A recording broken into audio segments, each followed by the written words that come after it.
All-Star Weekend live from San Francisco. We was there, your favorite panelists from the panel, from Players' Choice. We got to witness everything up close and personal, and to say it was spectacular is the understatement because y'all, this might be one of the best weekends I ever had in my life. And I was there with Chill, I was there with Swiper, I was there with Big Ox, I was there with Mars, I was there with Jordan, and I was there with the whole PC gang. And fellas, I'm gonna let you guys tell the people about your favorite moments from All-Star Weekend live in San Francisco, the 2025 All-Star Game. Crazy, right? Yeah. Man, I had a blast personally. What's some of you guys' favorite moments? Mars, what'd you enjoy about America this time?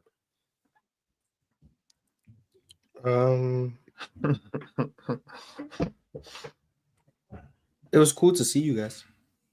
Some of you. It was cool to see some of you guys. That was cool. Some of us. Yeah, When he yes, says some of us run, he's talking about me. yeah. So that was all right. Yeah, that was decent. Yeah, well, I saw Mars get along with everyone, so he means everyone. Well, he didn't say everyone. Mars, is there someone you disliked? This meant to be a happy moment. All right.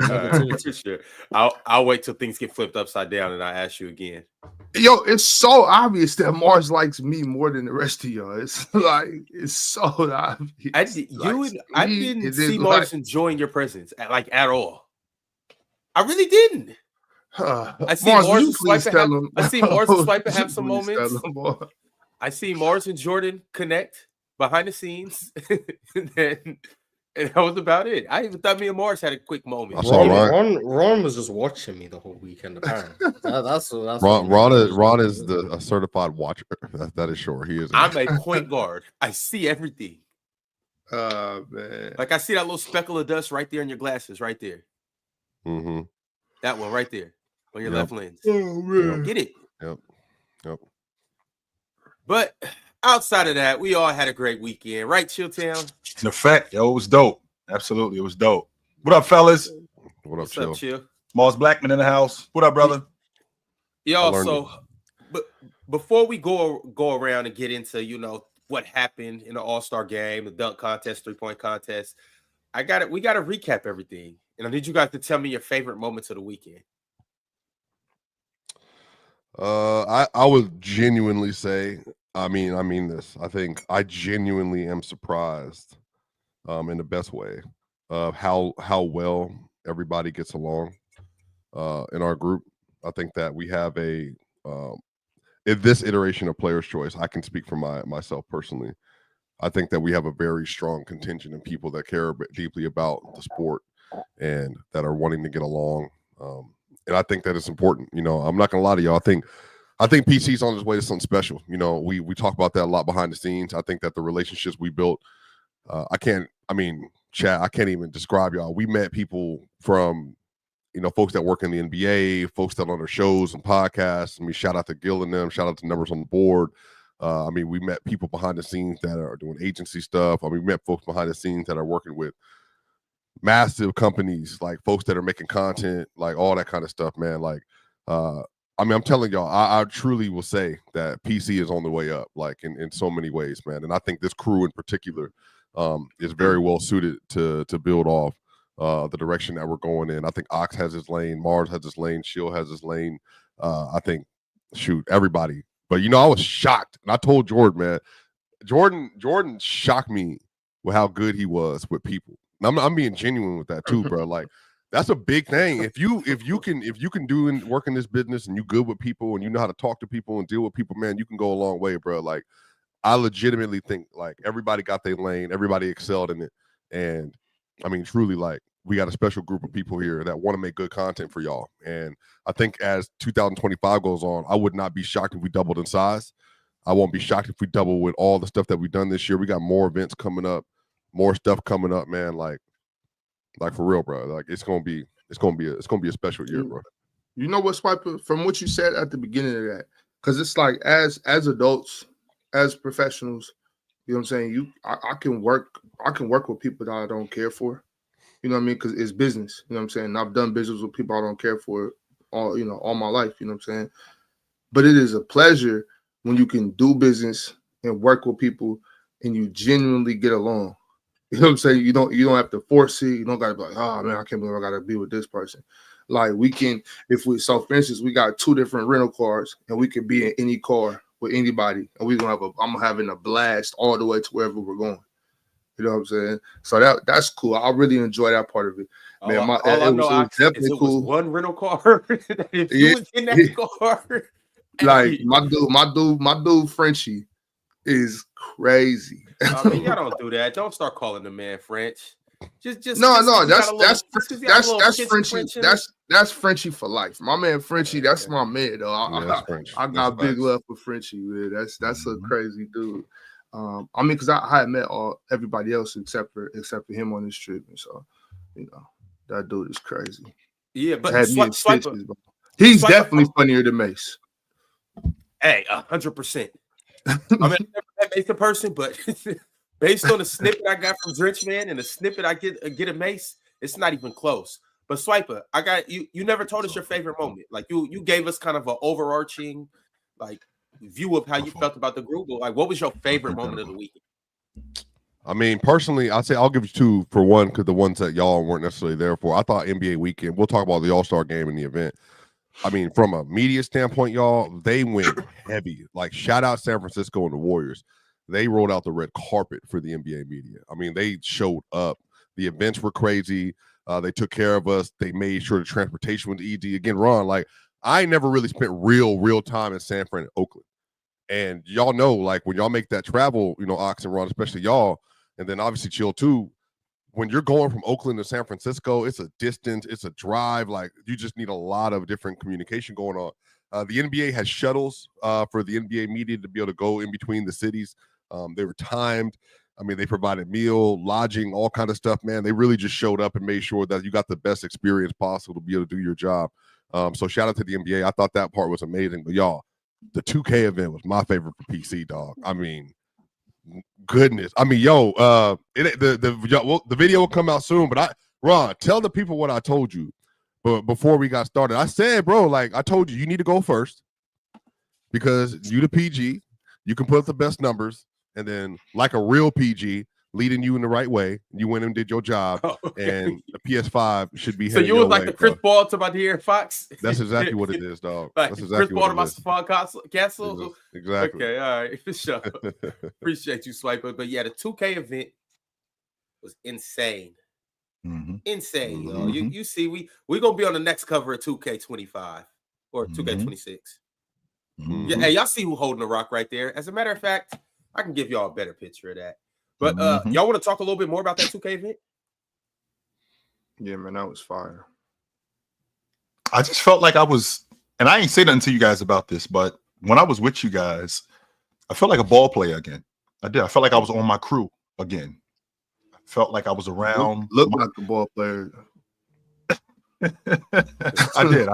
I felt like I was with my team. I felt like I was a ball player. I was on a crew again, and I was with the fellas. I was with the guys. Usually, when you hear guys say, especially retired guys, when you ask them what they miss the most, 9 times out of 10 they'll tell you what they miss the most. They miss the fellas. They miss the guys. They miss the bus rides, the plane rides, being with the guys. I felt like when I was with you guys, I was with the guys again. More than anything, the events were extra. Like going down to what was that thing we went to on Saturday? The NBA experience, the crossover experience. That for me, that was extra. I was hanging with you guys, right? So me being with you guys, that was the NBA experience for me. That was the crossover. Going to the crossover was extra. Just being with you guys and the mix that we had and the chemistry that we had. It was just great. I just felt like I felt like I was on a team again, and I felt like a ball player again on stage. With the team, for anybody who's ever been on a team, you got to mix the guys when you're on a crew with, where you got the funny guy on the team, you got you got the serious guy on the team, right? You got the guy that you got to watch out for on the team. You got to make sure you know where he is, and like for example, Jordan's the funny guy on the team. That's who Jordan is. Jordan is the jokester. Mars is the guy who we got to make sure we know where Mars is. Okay, we can't lose Mars because Mars will miss the plane, right? Mars is that dude. We got to make sure we know where Mars is. Yeah, Mars, you Jimmy Butler? Jimmy Buckets? We got to make sure that we know where Mars is. But the whole experience in talking to people, being around other people amongst us, that was fantastic. I didn't realize how many people knew us and knew who we were and watch us. That was a big deal. Also, the whole experience. We got caught up a little bit with what we were doing at crossover. I wish I could have got to talk to Mitch Richmond. What's wrong with this dude? I wish I could have caught up with Mitch Richmond. I wish I could have caught up with him. Yeah. I think he was right on the other side. He was the one that I wish I could have caught up with. But other than that, man, I mean, just being with you dudes and hanging around you guys and doing what we do, I felt like I was on the team again. And that was the best part of the weekend for me. Yeah. Swiper, what's double fitted? Yeah, bro. I got me some new free hats. New free hats when I was in San Fran, bro.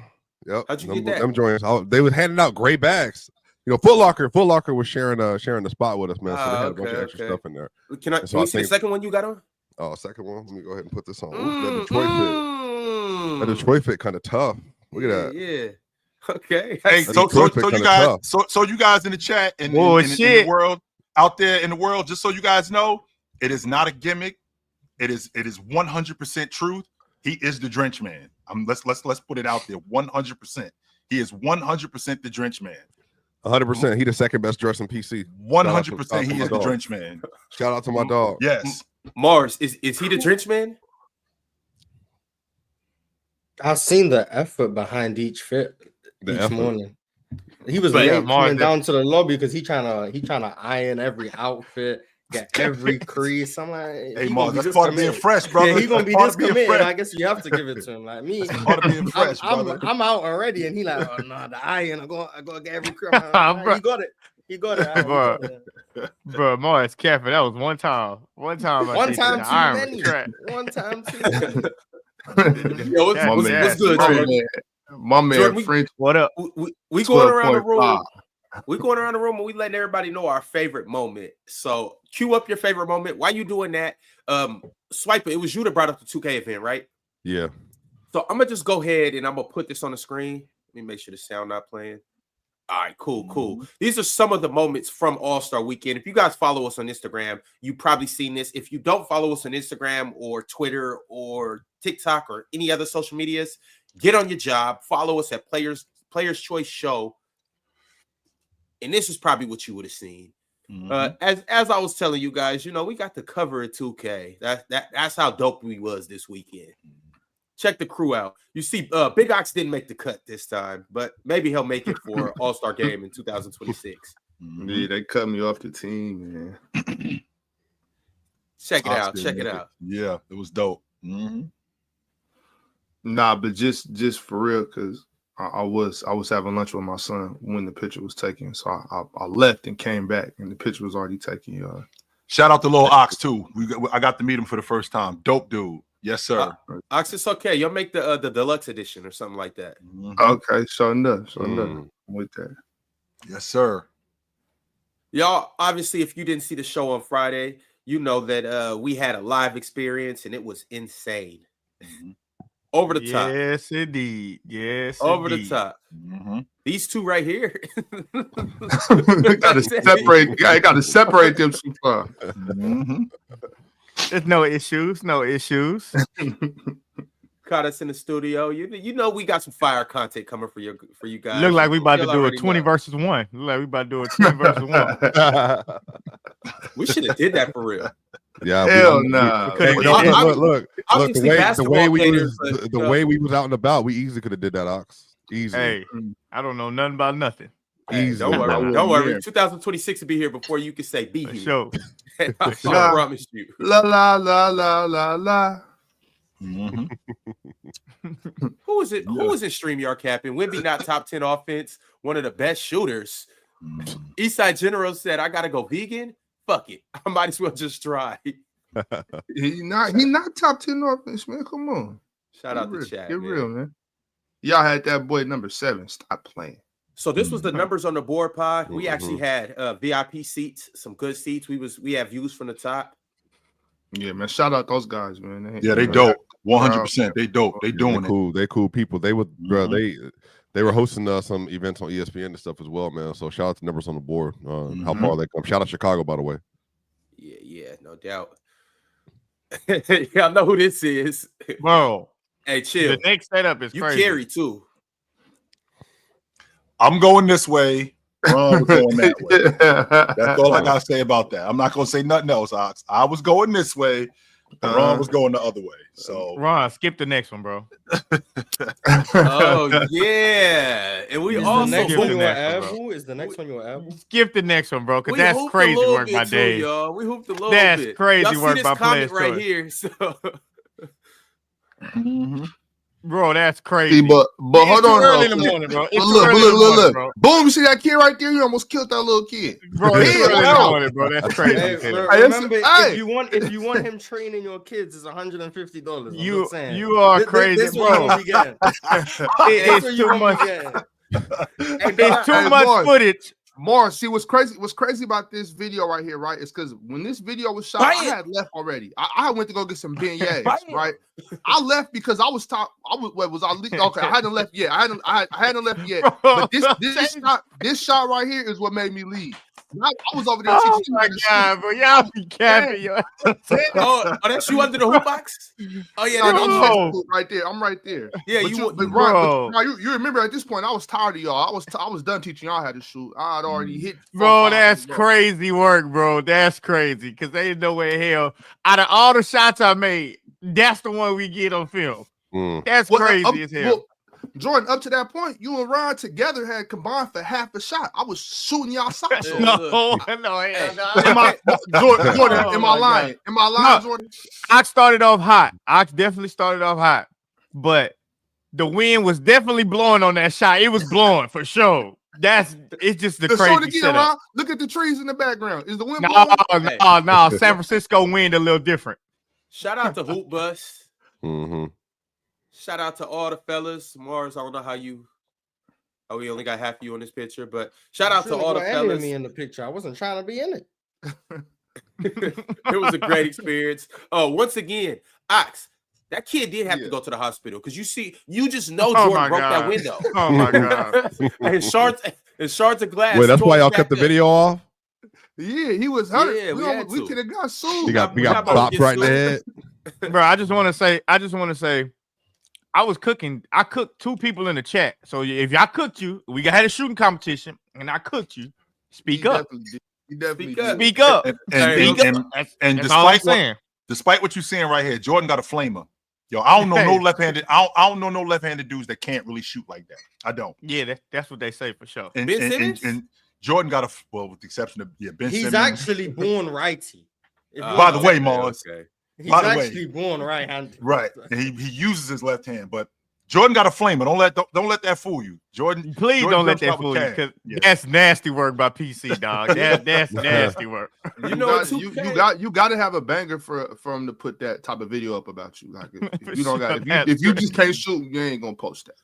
And 2K rolled out the blue carpet for us. You see this, and it's PC Dave right here. You see Swiper in the back. Shoulders touching all the cameras. Just big ass shoulders. Watch out. He's in the way. He done knocked over. And as y'all can see, Swiper had his credentials. No. My bad. That was doing too much. That was nasty. But as you can see, Swiper had his credentials. No. And he had his fit on too. Shout out Swiper. Swiper was working though. Why y'all laughing? Swiper was working. Swiper was on his job. 100%. Swiper was on the clock. Swiper was 100% on his clock. He was like, all right, I gotta do this. God. I gotta be here at this time. Right after this, I gotta bounce. No, Swiper was definitely on the clock. 100% he was. And y'all can see we had a one-on-one demon right here. This is when I asked him the question, and how many ways do you think I'll bust your ass? And he's breaking everying down about how he believes I'll give him buckets. Ron, before we left, I asked him, like, I'm trying, him and his partner that he was with. I was trying to line up you and Shaq versus him and his boy. I need that this summer. Come get that. 2v2. Mm-hmm. Yeah. I ain't running around with them little niggas, man. But it would be my pleasure. Yeah. But obviously, y'all know we got a legend in the house. My man Frigga. It was great running into him. We ran into his boy too. What's his boy's name? Damn, Punta or some shit like that. I forgot. I don't want to butcher nobody's name. Yeah, they was both cool. They was both cool though. They was willing to talk, do the interviews and whatnot. They was cool dudes for sure. Burke. Yeah. Word. Yeah. They definitely cool dudes for sure. Shout out to both of them. It was cool running into them. Obviously, this was our live show on Friday. What's up? Y'all ain't got the post to all the players and stuff that I sent, did you? All the folks. Okay, bet, yeah, bro. Because PT got some content, man. We got a lot of content this weekend. Hey, shout out, bro. Shout out, bro. I'm telling you, man. Like, this is what I mean when you do events and you go do stuff and you meet people, man. Shout out Jamal, bro. Like, is up. She's cold, dog. Like 100%. 100%. She's cold. She was definitely in there getting buckets. She got it. She got a handle for sure. Yeah, she's cool Crazy too. handle. She's mad cool. Like she's 100% cool. She is cold. I'm acknowledge everything in pecking order from top to bottom. First off, we got to shout out. Oh, there he is, Mars with the black. Hold on, y'all. Let me get it together. Mars with the Black Forces. Maybe not exactly Black Forces, but Black Forces vibe.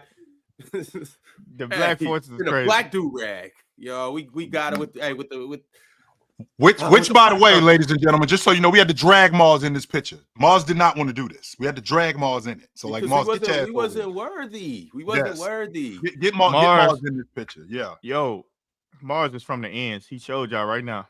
The black fits from the ends. Check your text, dog. Yo, shout out. This what I'm talking about right here. Look shout at out Miro.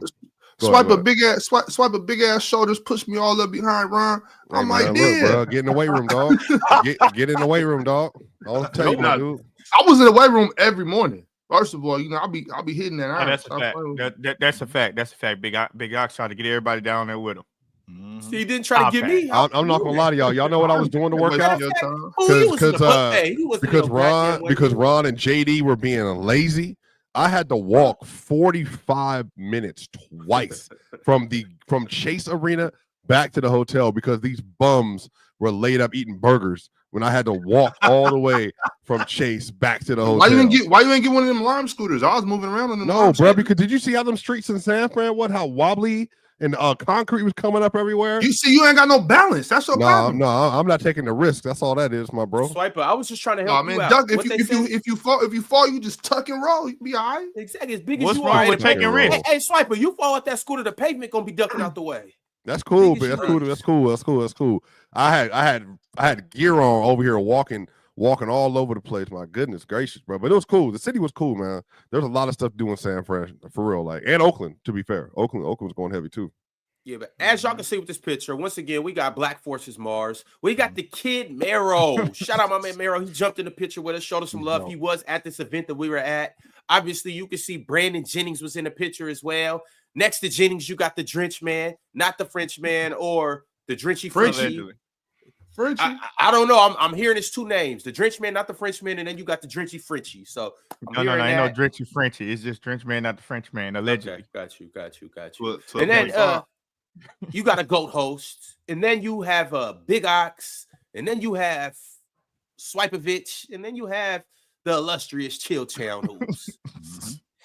Hey man, shout out Brett. B Jennings was cool too, bro. Yo, somebody said Marlon like about to brandish a weapon. Brandish a weapon is funny as it. Mars going straight. Mars pulling that thing out, bro. Brandish a weapon is crazy. Oh, got that blower on him. Yo, but we gonna keep it pushing around the room though. Swiper said his favorite moment.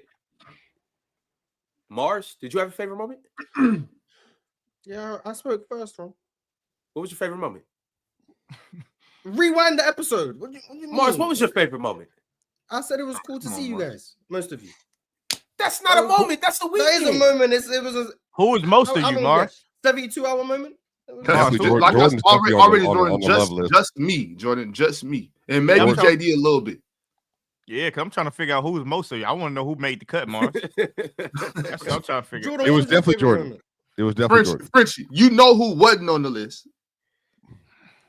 I don't know. Mars got to speak for himself now. I'm trying to get to everyone's favorite women. That's He what said Brady Morris, Bunch. we asking you. It's for you. I think the live show was cool that we did. Live show?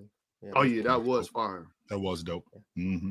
Shout out the live show, man. The live show was That studio was dope too. I mean, it was a long day, but it was worth it. 100% it was. If you got a disability, don't do games with PC. That's all I'm gonna say. If you got a disability, don't do games with PC. Can't hear it. Couldn't hear a word. Couldn't hear a word. Okay. I'm about to say, I'm about to say, what plane we landed on right now? Yeah, me and Mark. I'm in the back like, what? Huh? At one point, I just start raising my hand fast as possible. Like, you know what? I saw that was the strategy before the question got out. Strategy. Like, shit, I'm gonna see what I got. No way. all right, Jordan. It's on you. Favorite moment of the weekend. That before you go, Jordan, that super chat that you just had up. Okay, first of all, no, we didn't talk to him about his Sacramento take. We didn't talk to him about none of his takes. You know why? Because my dude was blunted. He was weeded up. He was so straight. Okay, my dude was outside. He was chilling. Y'all dudes think that you just want to bring smoke to everybody. Yo, these dudes a lot of times. My man in particular, Brandon Jennings, he was straight treed up. He was outside. We was outside, me and him kicking it, and he was treed up talking to me. That was it. So in terms of bringing smoke, this shit he brought the smoke. That's what he did. All you had to do was say we was at a work event and we wasn't about to talk about no Sacramento takes. Well, but hold on, because he hold on, no Swiper. He asked me, and hell nah, I didn't bring up that Sacramento take. We don't got time for that. So we was out there having a good time, networking, chilling. On top of that, you know what I'm saying? JD, I'm not doing that. B Jennings was a legend before all that. You know what I'm saying? So I'm not, It's all show business, you know what I'm saying? Wait, hold on. Say the group works. Think chill. Well, what did I say? Think chill. Jordan. Can you acknowledge if you're gonna read the super chat? Can you say who it's from? From Penn. Shout out Penn. WPC. Y'all kill All-Star Weekend. I think that's what that means. Ron, you're your host. The group works. I think chill. Jordan and Ron give a lot of good positive energy. I'm not gonna lie to y'all, bro. One of them dudes ain't all that positive. That's all I'm gonna say. That's all I'm saying. One of them dudes is a little doom and gloom. A little scary. Whoa. Who we talking one about? of them's a watcher. He just watches a lot of people. What are we talking about? Jordan, you the watchman? No. I mean, but this the thing though, because we all bring positive energy and give good vibes. You know what I'm saying? Excluding nobody. You know what I mean? That was the perfect group to be there. You know what I mean? Excluding nobody. Listen, we all vibe off each other. We are a good team together. Yeah, every single last one of us was bringing very, very, very good vibes. Very, very, very good energy. Swiper, Ron, Mars, Chill, Frenchie, me, Dave. Everybody name right except for mine. Your name is Bama, all of us. You know what I'm saying? All of us. Everybody that was there gave very good vibes. I'm so happy. Big Ox, my man. No doubt about that. But Penn gave us the take, which means there's some type of advanced analytic behind me, Jordan, and Chill's energy. I'm not saying that y'all got negative energy. Y'all energy vorp just isn't as high as ours. Mars, I'm sorry. The vorp energy is crazy. L basketball. You know what I'm saying? L basketball. Now remember, it's like I be saying, Chill. You got to know what you're looking at. You know what I'm Absolutely. saying? If you're a box score demon, then you might think that. But you got to know what you're looking at, and you got to be able to feel it. Defensive box plus minus ain't that high. Chill said it the best to me. He was like, bro, I don't know. You going from morning, afternoon into the evening, and then you start all over again every single day, bro. So I'm telling you, everybody up here got something to bring to the table for sure. But I'm telling you, man, there's some long days and long nights every day. It's 100%. Swiper was for sure. Now remember, you get the Mikal Bridges Award. That's a fact. The Iron Man or whatever they call it. Now remember too. You got that one dude on. You got different type of dudes on the crew, Ox. But you got that one dude that's always charged all the time. You got that one dude that's coming into practice. He ready to go. And then you got the other dude where, you got to put the battery in his back. Once you put the battery in his back, he ready to go. That's Mars. Mars is the dude. You got to put the battery in Mars' back. But once you put the battery in his back, Mars is ready to rock and roll. But if you don't, Mars will sit on the sideline the whole day. He won't even join practice. That's who Mars is. But you got in a positive way, though. Yeah, though. Like Mars ain't sitting over there with his hands folded and he's sulking and stuff like that. Nah, oh man, what are we doing here? He ain't doing that. But if you put the battery in his back, yeah, he ready to roll. Dub Mars, Dub Black Forces. All right, Jordan. Yeah. You got another moment? Let me see. I had a lot, but I'm gonna say my favorite moment probably was the hoop bus, because Chill brought out his frying pan and he had his eggs and he had his bacon in there, and I had a little breakfast. I ain't gonna lie, but he was cooking. Young boy with the Warriors jersey on cooking, and then Lou Morant boy with the Warriors jersey on.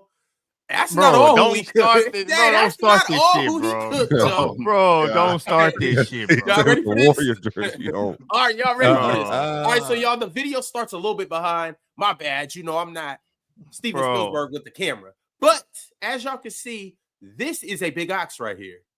And this is a Chill Town Hoops right here. And the hoop is up here somewhere. And y'all gonna quickly see right from the jump within the first 2 seconds. Somebody gets a bucket put on them. L host. Hey, look at how Chill turned that corner, y'all. Why is this an L host? It's just video evidence. We gotta run that from the top. Oh, y'all did a double pump. Hold on, look. Watch the double pump. Chill about to kill himself as a soundbite. Put the double pump on me. Chill about to kill himself as a soundbite. Away from that mirror, I did have to do that. Yeah, no doubt. I did have to do that. So. I thought you was gonna run into the bus. Yeah, I did have to do that. Big Ox, you didn't answer this question yet. What question? I ain't here. How it tastes? Bro, come on. Look how hard Jordan playing. Took his hat off and everything. Yeah. Hey, that's crazy work right here. Hey. That's crazy work right there. That's Put your hat back on. Put your hat back on and go to the sideline. I was trying to pull a chair on Chill. I mean, that was good defense. That was good defense, but just better offense. That's it. It was just better offense. I mean, damn. Hey, it is what it is. We try to run it back one more time. Bro, what is up with this today? Why is we cooking me today? It is what. Right. Why you ain't show the Warriors? No, we got to show it. Can y'all hear? I say. Can y'all hear? I can hear a little bit. Yeah, just a little bit. Hey, and by the way, look at Chill's face. Look at Chill's face, bro. Who do youngsters think they are? I gotta put the moves on them. Dude, the football player. I looked in the mirror. Dude gave me a black eye. Oh, goodness. What football player? Yeah, that's who dude was with the Warriors jersey. Yeah. Dude with the Warriors jersey. Yeah, he was hacking, but Chill. Hey, y'all want to see the best Jordan impersonation I ever seen? Chill hit me in the face. Chill hit me in the face. Stop talking. It's crazy. Stop talking. It's crazy.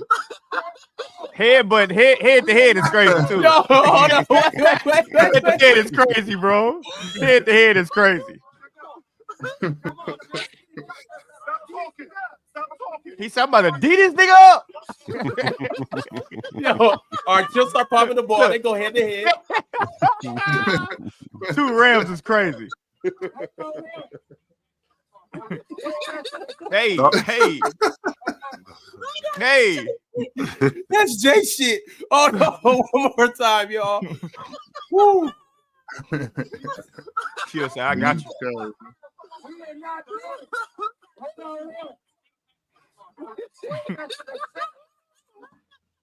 Chill's about to go jab, pump fake, all that.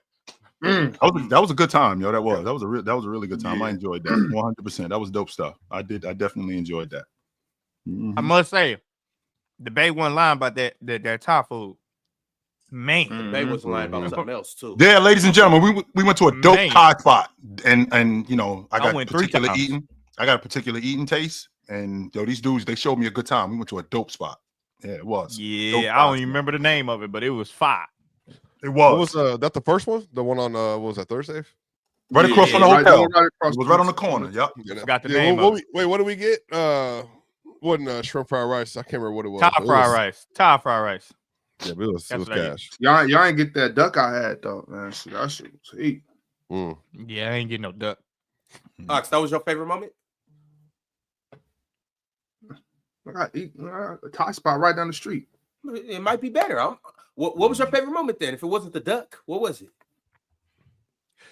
My favorite moment, but I just enjoyed myself. Man. I was having fun all the time, bro. I'm glad you brought that up, Ox, because me and Mars me and Mars had a conversation. Mars, start, bench, cut. Seattle, Indianapolis, San Francisco. Indianapolis starts, and then San Francisco's on the bench, and then Seattle is like so packed up. Goodbye, Seattle. Get Seattle out of here, Ron. Yo, boy, he said Indianapolis, San Francisco, Seattle.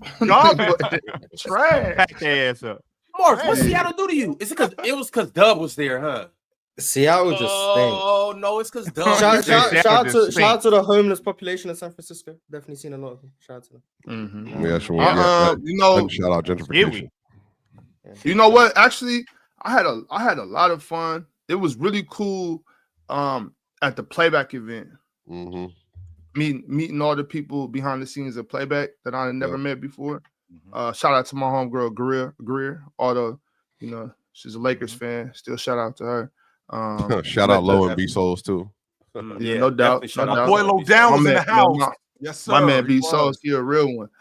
Shout out to the CEO of Playback. He was super dope. He was sitting there talking with us for a minute.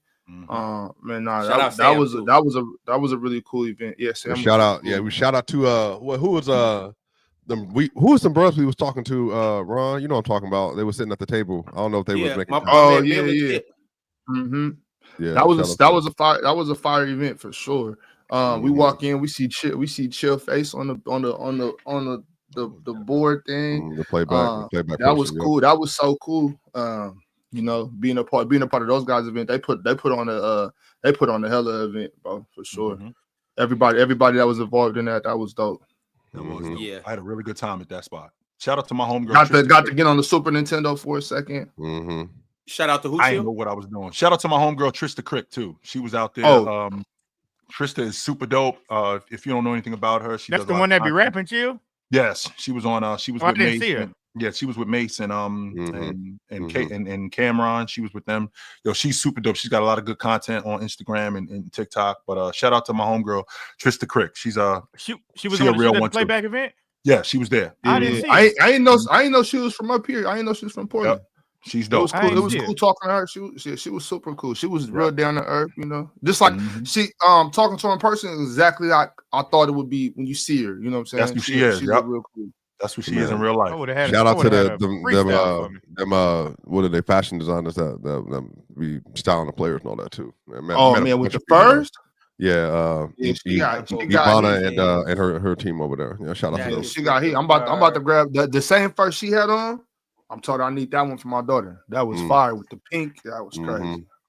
I do understand why these guys, how All-Star Weekend can be what it is, and how guys don't want to do it. And I don't mean don't want to do it in terms of playing and all that stuff. And I know we're gonna get to the games, Imran, but it's a lot going on All-Star Weekend. It's a lot. Like when we went to I keep forgetting the name of that. The crossover. Yes, when we went to crossover, that place was a zoo. And it was in this huge convention center. It was packed to the gills with people. And it was so many different things going on in there. And then from there, the 2K event, the line was down the block to get into the 2K event. And they had a whole bunch of different things going on. And that was just there. Like when we got down to, to the hoops bus, it was so many things going on. And if you don't manage your time, like I know you guys out there say, why don't guys want to play in the All-Star game? Why don't guys want to, when you're dealing with a tedious season, and then to come to All-Star Weekend and all of that stuff going on during All-Star Weekend, it could be a lot if you don't manage your time well. If you do not, yes, you can definitely get yourself burnt out over All-Star Weekend.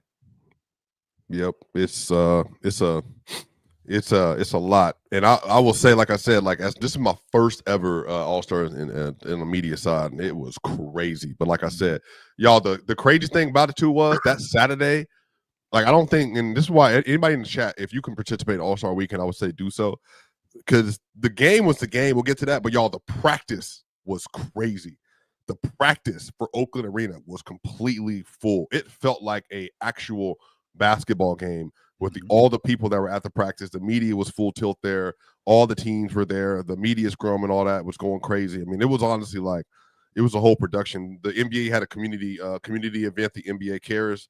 They went around Oakland, I believe. Like Steph and them went and did that. So the NBA did a lot of stuff for the community around them as well. But yeah, man, like it's a juggernaut. And we also, for sure. And that's go ahead, Ox. go ahead. I'm not gonna forget. I was. Go ahead, Ox. All right. I was just saying, like, as far as like the game and all, and like the complaints about the ads and all that. Like, I understand not wanting to hear Kevin Hart. I never want to hear Kevin Hart, but all like the ads and everything, the commercials, all that type of stuff. I think we got to understand like how even what we've been talking about all season with like views being low and stuff like that. I think we got to come to the realization that it's just one of those things where it's changing.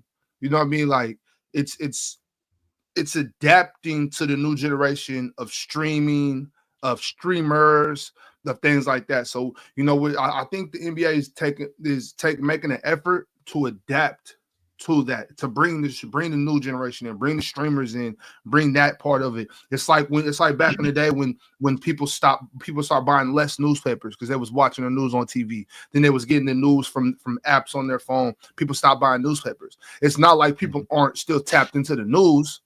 They're just getting it a different way. So it's not like people aren't tapped into the NBA. They're just getting it a different way now. You know what I'm saying? Streamers. But like people, it's come to the point now where most people don't even watch TV. They just jump on YouTube. You know what I'm saying? So now I seen Drewski on Sports Center last night. You know what I'm saying? I'm seeing they're bringing Kai Cenat in more and more. They're trying to bring it. So it's I don't think it's less people tapped into the NBA. Like for instance, they were talking about billions of views and billions of clicks that came from Sunday's events and whatnot. And it's like that's they got to gauge it. They got to tally it a different way now because so I know some people were disappointed in what they seen, but that's just the new wave. You know what I mean? We got to get down or lay down. You know what I mean? And Ox, the best way to describe it, the NBA is absolutely aura farming. Because they are looking for as many clippable events as possible. They literally the email that came out after the All-Star weekend was to the media email basically specified they got more views on social media and more clips and more traffic for like the events on social media than ever before. Right. That's what I was main point they were actually targeting. I was just over this weekend. That's what I mean. Yeah. And that's what I mean. Like I saw that like, they posted that on Twitter, right? And then a lot of people in the comments were saying like, "Oh, you're talking about clicks? Like, oh, what's that? Well, that's just the new wave. Like, clicks and views. That's the new way of you know what I'm saying, counting who's people what we putting out. It's less sit down and watch the whole time. It's more of just get it however, you know what I mean? Well, maybe it is sitting down and watching because it sounded to me from like you just said, Ox, the billions of clicks. I mean, you still got traffic. You just got traffic in different parts of the city. That don't mean that the people are gone. People still here. So, you know, us going to the crossover event, us going to the 2K event. I mean, the NBA is as popular as ever. I mean, despite the idea that views are down, when what I seen over this weekend, where how many people were there, not just how many people were there, how many people were involved and wanting to be around everything. I mean, I don't think that I think it's overblown about quote unquote viewership. I think the people are still here. I think that they're just getting it in a different way. And then you know, because like right quick, just hold that thought. You know who was also at All-Star Weekend that doesn't really get too much acknowledgement? Who was there by way of us? PrizePicks. You know, the PrizePicks app followed us to All-Star Weekend. And that's why we were able to run our game, control our game, and ultimately win our game at All-Star Weekend. Because PrizePicks, well, they do what they do, and they allowed us to do what we do. And, you know, with PrizePicks, when you play $5, you instantly get $50 back in promo funds promo funds, but only when you use code PANEL. This is so easy. Once again, your granny can do it. And we are going to show you guys live right here. But before we do that, let me show you how exactly it's done. You first have to download the app. Then you have to use promo code PANEL. Then you play $5 and you will instantly get 50 back. And at that moment in time, you're going to select your favorite players in the favorite sports that you like and your favorite player projections. Now, you see each and every player gets a player projection. Let's say it's that bum Jamal Murray, for instance. They'll give him probably like 12 points, and they do more or less. So you choose whether you think Jamal's going to go more than 12 points. I'm probably going to choose less. And then you choose 2 or more players, and then you send it through and you win. It's really that simple, and we're going to show you guys how to do it right now. Fellas, keep in mind. Ron, does your favorite player have 50-point games in the NBA career? Hallie? Oh, never mind. My fault. My favorite player is Trae Young. So ask that again. You never. By the way, when I sent you the Trae Young video, you didn't even react. So no, that's not true. That's not true. Can you ask me that question one more time? Has Trae Young scored 54 times? No, he has not. I don't think so. No. Has your favorite player got 20 plus assists 4 times? There you go. Has your favorite player averaged 35 and 5 in the Western Conference Finals, Eastern Conference Finals? No. Okay. Has your favorite player led their team to the Eastern Conference Finals? Led? I would have been perfectly fine if he would have won the Magic Johnson MVP award for that series. How great he was. So yeah, 100%. All right. But Big Ox, let's get to it. I'm gonna need each and every one of y'all to select one player projection for tonight's game. Mars, you go ahead and kick us off. Mark Williams. Avengers game? He's not even on here. Mark Williams not on there? No way. He not. He playing. They said they was giving us some time away. He got time away. Mark. Yeah, he playing. He is right there. He is right. 26.5 PRA. Wait, what's points and rebounds? Where's points and rebounds? Doesn't exist. Points and rebounds, 24.5. Demon, please. Where's the demon? 29.5. Yeah, there we go. Is there a double demon? No. Yeah, 29.5, please. Thank you. Taking the 29.5. Mark Williams. Yes. Easy. Chill. How you rock it? If you don't take Dalton Connect, you just selling the bag right now. I'm straight selling the bag. And let's see. I'm sorry, Ron. Let me see what I got you too. Reeves. What does Reeves' line look like? Let me see. 11 1.5 points like that. PRA 33.5, 15.8. No, I think that's too much. I could go less on that. Points and rebounds. Points and assists. I'm gonna take the more on the threes. I think he gives me more than 1 3 tonight. Yes. You want the Goblin? He cracks more than... What is the Goblin? Well, the Goblin is 1.5. I'm sorry. What's the Demon look like? Oh, the Demon's 3.5. I don't know. Remember, there's 4.5. I'm just saying, there's no LeBron. So I do know that there's no LeBron. Right? He's on here. I still think he gives me more than 1.5. I still think he gives me more than 1.5 threes. Yes, I'm gonna take the more on that, Ox. So you telling me LeBron's playing, but he couldn't give that spot up to LaMelo or Norman Powell? That's crazy.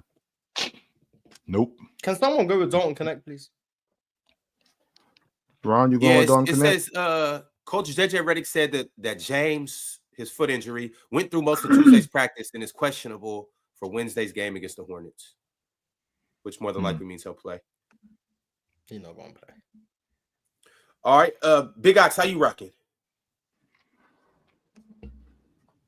I don't know. Let me hold on a second.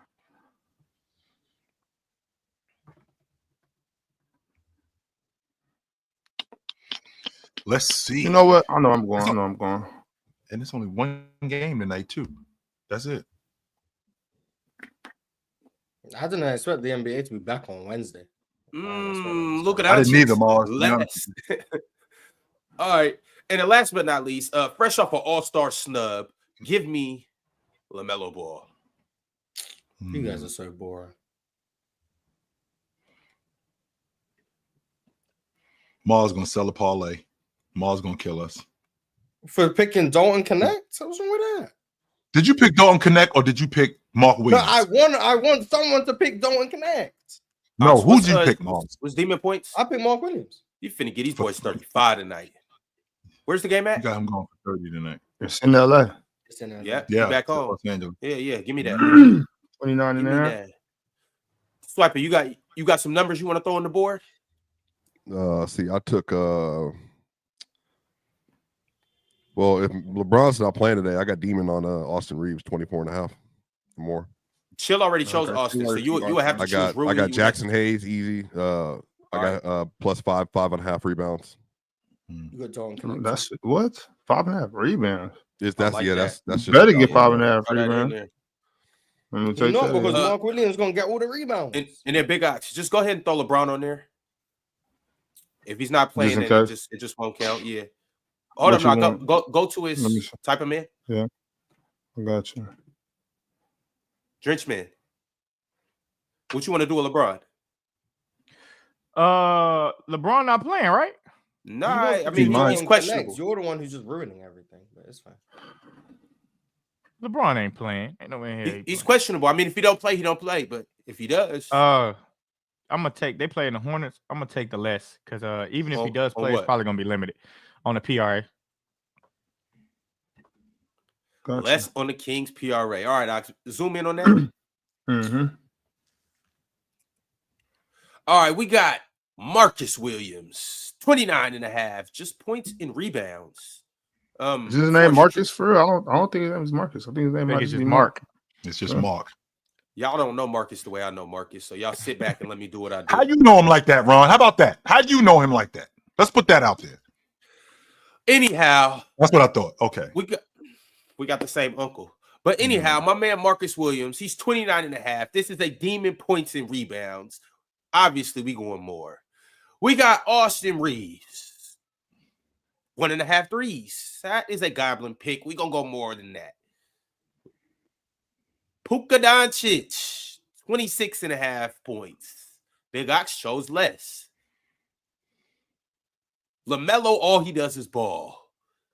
Fresh off being snubbed from the All-Star weekend. We are going to give him 29.5 demon points just because, well, he's probably feeling some type of way right now. Jackson Hayes, 5.5 rebounds. You're the starting center. You should be playing more than 30 minutes a game. That should be easy for him. And last but not least, we got the King James, 28.5 PRA, and we're going less for him. 38.5. That one. And this is how we rocking tonight. In case you guys had any doubts or any complaints or anything like that, well, download the app yourself. Use promo code panel and you could do it your own self. But this is how we rocking. We'll be back tomorrow to gloat about all of our wins and earnings and all of that good stuff. In the meantime, fellas. Bro, what's the record, by the way? Like where we at with records? He stopped keeping track because I started cooking with DeMontis. He stopped counting. If you listen to me, Chill, you be up a lot right now. I'll tell you that. Chill. When I was at the bottom, he was keeping score. When I got to the top, all of a sudden I don't keep track no more. Well, check it out. We got a clean slate right now. All right. The All-Star break was just pre-All-Star break. That was just preseason, you know. Now it's the playoffs. Now it's when everything really starts. So I'm gonna get back to keeping tally. Hey, chat. Who up here made you a band? That's what you should. Is OG back yet? Because now that's crazy. No, I gotta. It's all good, man. All right, y'all. I got a couple super chats, and then we're gonna actually dive into the game and what all happened. But before I do that, my man Adam West sent through a members chat. He said, "Ron, we need answers. Who got checked by an NBA player for the shit they've said, and did Swiper cry when he saw Jokic?" Adam always like the thing about Adam is it's easy to sit behind the computer and like, do you think that these dudes, like when we see them in the streets, like they looking for us? They not looking for us, and we ain't looking for them. We out and about, we working. None of these dudes is checking for us like that. We checking for them. We'll see them and we'll say what's up. But the whole logic of you just expect it to be smoke all the time. It's not like that. It isn't. When we see these dudes, a lot of times it's, yo, what's up? What's up? And that's it. If they got something to say to me, or if I got something to say to them, I'll say it. We know that you won't, though. We know that for a fact. Yo, speaking of saying things and not saying things, we have a couple announcements that we must make. Fresh off of All-Star Weekend. Obviously, we have probably the biggest weekend in PC history. Well, coming up in March, we have probably the biggest event in totality in PC history with PCL March Madness. Now, the reason why I said speaking of talking and not talking is because you guys always seem to have something to say about the way one of us debates and how you could do it better or how you cook somebody and this, that, and the third. Well, all the mics of the chat. That's what you guys are getting called from here on out. You know how there's a stand? Well, now from here on out, there's a mic in the chat that does a lot of barking, but barely does any biting.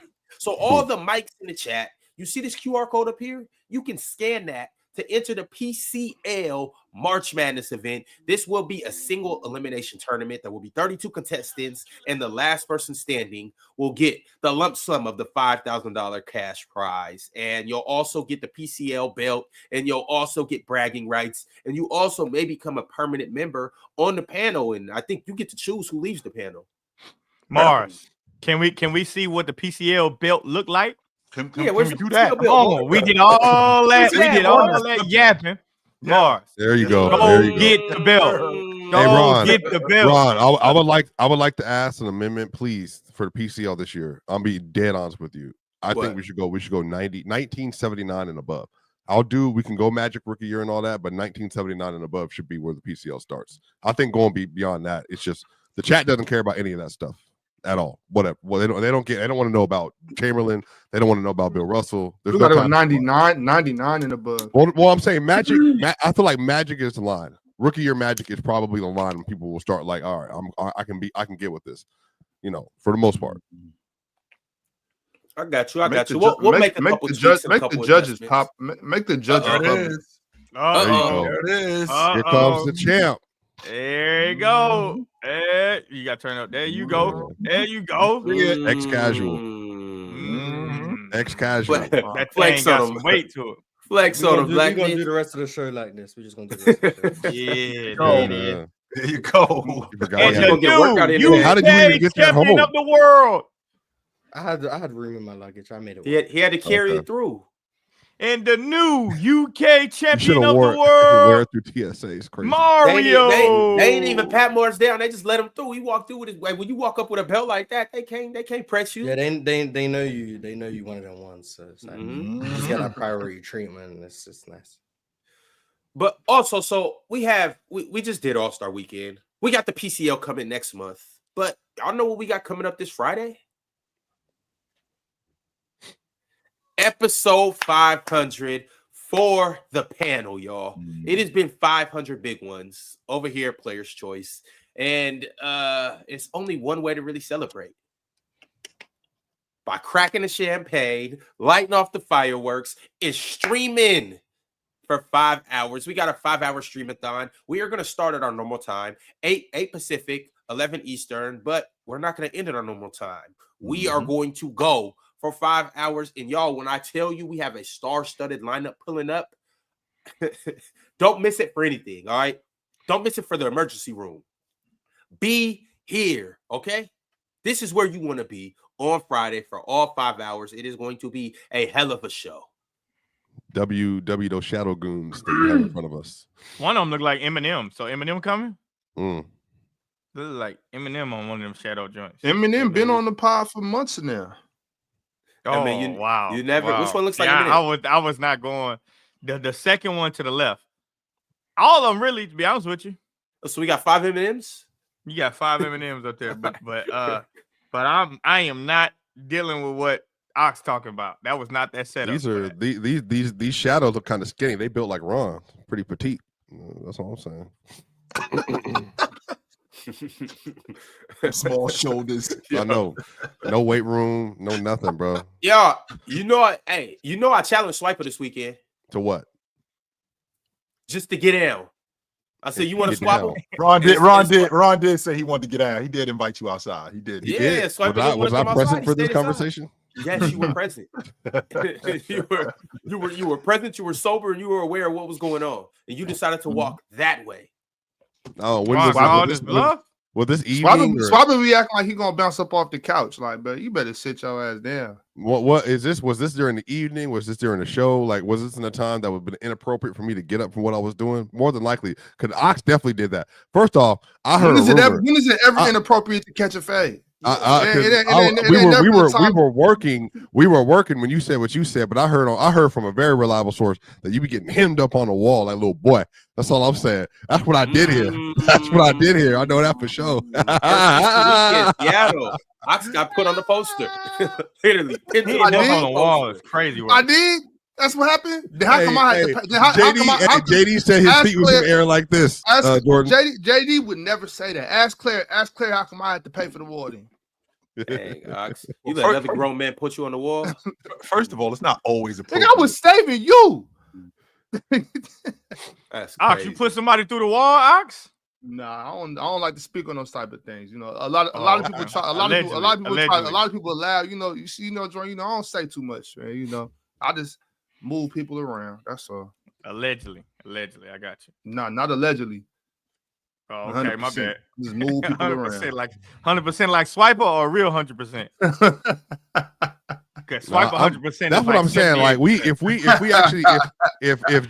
actually needed to get physical, then that's a different deal. But what's the point? Like this is the thing. We literally be on a couch and then go on whatever. But if we wanted to put on some PC gloves one day, you know, whatever we need to do, then we can do that too. Right, and I told you I'm with that. We already had this discussion. Once I said that, you changed the subject. I'm 100% on. Ox. You move like a sloth, my bro. I've seen you move in real life. I've seen you move in real life, my bro. My boy, every time when he turns around, when he makes a left to turn the street, that's what he does. Swiper. If I move slow, that's because I don't got to move for nobody. Hey, I just ran a poll in the chat. Yo, Jordan, right quick before you bounce. Yeah. I just ran a poll in the chat. Well, I have a poll up right now. You guys go vote on that. It's what is more fitting for Mars? White forces, white hoodie, black forces in a black hoodie, or black forces in a PCL belt? I meant to say black forces in a black do-rag, but do with that what you will. And then also I ran a prior poll to that, and I said, which one is Jordan? Drench man, not the French man? Drenchy the Frenchie? Just simply Frenchie? Or French man, the Drench man? And it looks like you guys voted that his name is indeed Drench man, not the French man. 100%. Thank you. There we go. Stop playing with the man. For the chat's respecting you. 12.5. There we go. That's that respect. Allegedly, man. That's it. That's it. Allegedly. Not the French man. All right, y'all. But we have got to that point of the week where I need a drum roll. Oh, yeah. Top 5 comments of the week, baby. Let's go ahead and get into it. You guys do what you do best, and that's light up the comment section with insightful comments, analytical comments, quite frankly, not so intelligent comments, and brilliant comments, and all of them have an equal opportunity to get chosen for comment of the week. So let's go ahead and get into it. This is the first comment of the week, and it is brought to you by Xavier Johnson 4496. This is what Xavier had to say. I know I'm commenting a lot, but this stuff is driving me crazy. Maybe he's ready to drive into a poll. He said, it seems y'all seemed to be confusing diversity of scoring ability with effectiveness. I'm just saying. KD is amazing, but just because you like his style of scoring more doesn't mean it's more effective than, say, a dominant Shaq or Kareem. Fair statement. Ooh, Xavier decided to spit to that. Yeah, it's a fair statement. Just because it looked KD good. is so versatile, I think his effectiveness as a scorer gets overshadowed. Because he does so many different things. Yeah, he's not just hezzy tween or versatile. No, we can score from anywhere, and we score just as much and just as efficiently as anyone, if not better. That's what makes KD so great. Is that he is skilled from all over the floor and puts up numbers that are comparable to these one-trick ponies. That's what made him so great. It's not just, he's versatile. It's not like we're saying, Kyrie's the best scorer ever. No, we're saying Kevin Durant is. So it's not the same thing. I think people are so obsessed with not trying to give too much credit to Hezzy Tween that they end up dismissing what Kevin Durant has done for 15, 16 years. Like, yeah, Mars, I don't consider KD a Hezzy Tween guy though. Even though he has mad versatility. Neither do I, but like that, him, Kyrie, Kobe are like the three like main pillars of like, if you rank these guys highly, you just value skill over effectiveness. It's like I don't know. I think KD's. I think he's like Kyrie. No disrespect to Kyrie and Kobe. Obviously, I think KD might be a tier above that, and just the ability to get. Maybe with Kobe, he could just get anything he wants. Kind of, you know what I'm saying? Like I've always valued players that are never uncomfortable in any situation. Like anywhere on the floor, KD can have the ball and he won't be uncomfortable. So that's an automatic plus that automatically puts you up here. But the ability to finish everywhere also, there's a difference between being uncomfortable and being a threat. KD is a threat once he comes over this side of the court, no matter where he is with the ball. So while I still do think that his level of dominance isn't where Shaq and Kareem's is, for a guy that's not just killing on the block, KD is as close as you can get to that level of dominance when you go just off of the physical abilities of Shaquille O'Neal. KD's the one guy that I think that doesn't have any. He's nowhere near that level of physical dominance, and still, like you said, Mar, still giving that type of production. You know what I mean? So I do think KD's in the league of his own, right behind Shaq and Kareem. Now, well, we have to remember, I mean, the closer you get to the basket, the more likely that you're going to score. So with Shaq and Jabbar, I mean, that's where they played. They played around the basket primarily. So that's where they were the most effective. Where is KD the most effective? Is KD the most effective on the wing? Is KD the most effective in transition? Is KD the most effective at the long ball line? KD is effective in a number of different ways. When I got a guy as dominant as Shaq is, when you have to put three guys on him, you know his weakness is going to the free throw line. Jabbar with the sky hook. When you got guys around him that can't do anything with that, I can appreciate the idea of that being a little bit more effective than a guy scoring in a variety of ways. I've actually said this to you in the past that, you know, if you got a bunch of different weapons on the table and I got this one weapon on the table and this one weapon, I can take all of you guys out with it. I mean, I think that's more effective than you having a bunch of different weapons. Man, if all my weapons are still just as dangerous, we just do it differently. Like, sure. Is it just as dangerous? Kevin Durant scoring? Is Kevin Durant's mid-range just as dangerous as Shaq getting big right in the middle of the lane? But that's you taking away from the diversity of it. It's not just Kevin Durant's mid-range. It's Kevin Durant's mid-range, ability to get downhill, post you up, then shoot the three, then play off the ball, play on the ball. It's all of that in culmination. Is that more dangerous than Shaq doing what he's doing? Maybe it's not, but I'm willing to have the conversation. Like Kevin Durant as a scorer is in the conversation with anyone you want to name. Whether or not you have him at the top of the conversation, I don't really care. He might not be better than Michael Jordan. Cool. He might not be better than Kobe. He might not be better than Shaq. He might not be better than Kareem. Whatever. He's in the conversation. And that's because of the diversity of his skill set. Oh, now we can talk about conversations? Just 2 weeks ago. No, because Kevin Durant genuinely has a claim to be at the top of the list. No, he doesn't. He very clearly has a claim to be at the top of the list. I've made that claim. And Jason Tatum has a claim to win MVP. Okay, so no, he doesn't. But cool. No, he doesn't. No, he doesn't. Both of y'all are wrong. First of all, no, he doesn't. And second of all, that wasn't a conversation. It was Jaren Jackson Jr., who he definitely doesn't have a claim to be the MVP. But you would have said something about Tatum. No, Jason Tatum doesn't. But second of all, the conversation that you're alluding to was about Jaren Jackson, who definitely doesn't. No, right? Anyway, okay, that's when I say conversation. But you said everybody. Yeah, when I say KD's in the conversation, it's because I genuinely believe KD has a claim to be at the top of that list. Right. When I talk about the best shooters ever, there's no conversation. For me, it's Steph Curry and then everyone else. I'm not going to say, oh, well, Ray Allen and Reggie Miller are in the conversation. Me personally, no, they're not. They have no claim over Steph Curry. So they're not in the conversation. When I talk about the best scorers of all time, there's maybe 3, 4, 5 names who I think have a claim to be the best scorer ever. Kevin Durant is one of those names. So that means I would put him in the conversation. Now, there's other guys who are all-time great scorers, top 10, top 15 scorers, who I don't think have a claim to be the best scorer. So I wouldn't say they're in the conversation. I wouldn't say Steph Curry has a claim to be the best scorer ever, although he's an all-time great scorer. I wouldn't even say James Harden has a claim to be the best scorer ever. I know some people would feel that way, but I wouldn't put him in that conversation, although he's an all-time great scorer. So when I say in the conversation, I mean you have a claim to come out on top in that conversation. That's what I mean every time I say. Just remember this, Mars. Magic Johnson has a claim to be the GOAT. So Mars, I'm yet to hear someone make the argument for him, but sure. So the conversation that we're having, Mars, is it similar to what you were talking about with the league? Is it similar to what you were talking about with the league MVP? So if I'm fourth in league MVP votes, I really didn't have a shot at winning it, but I was in the conversation.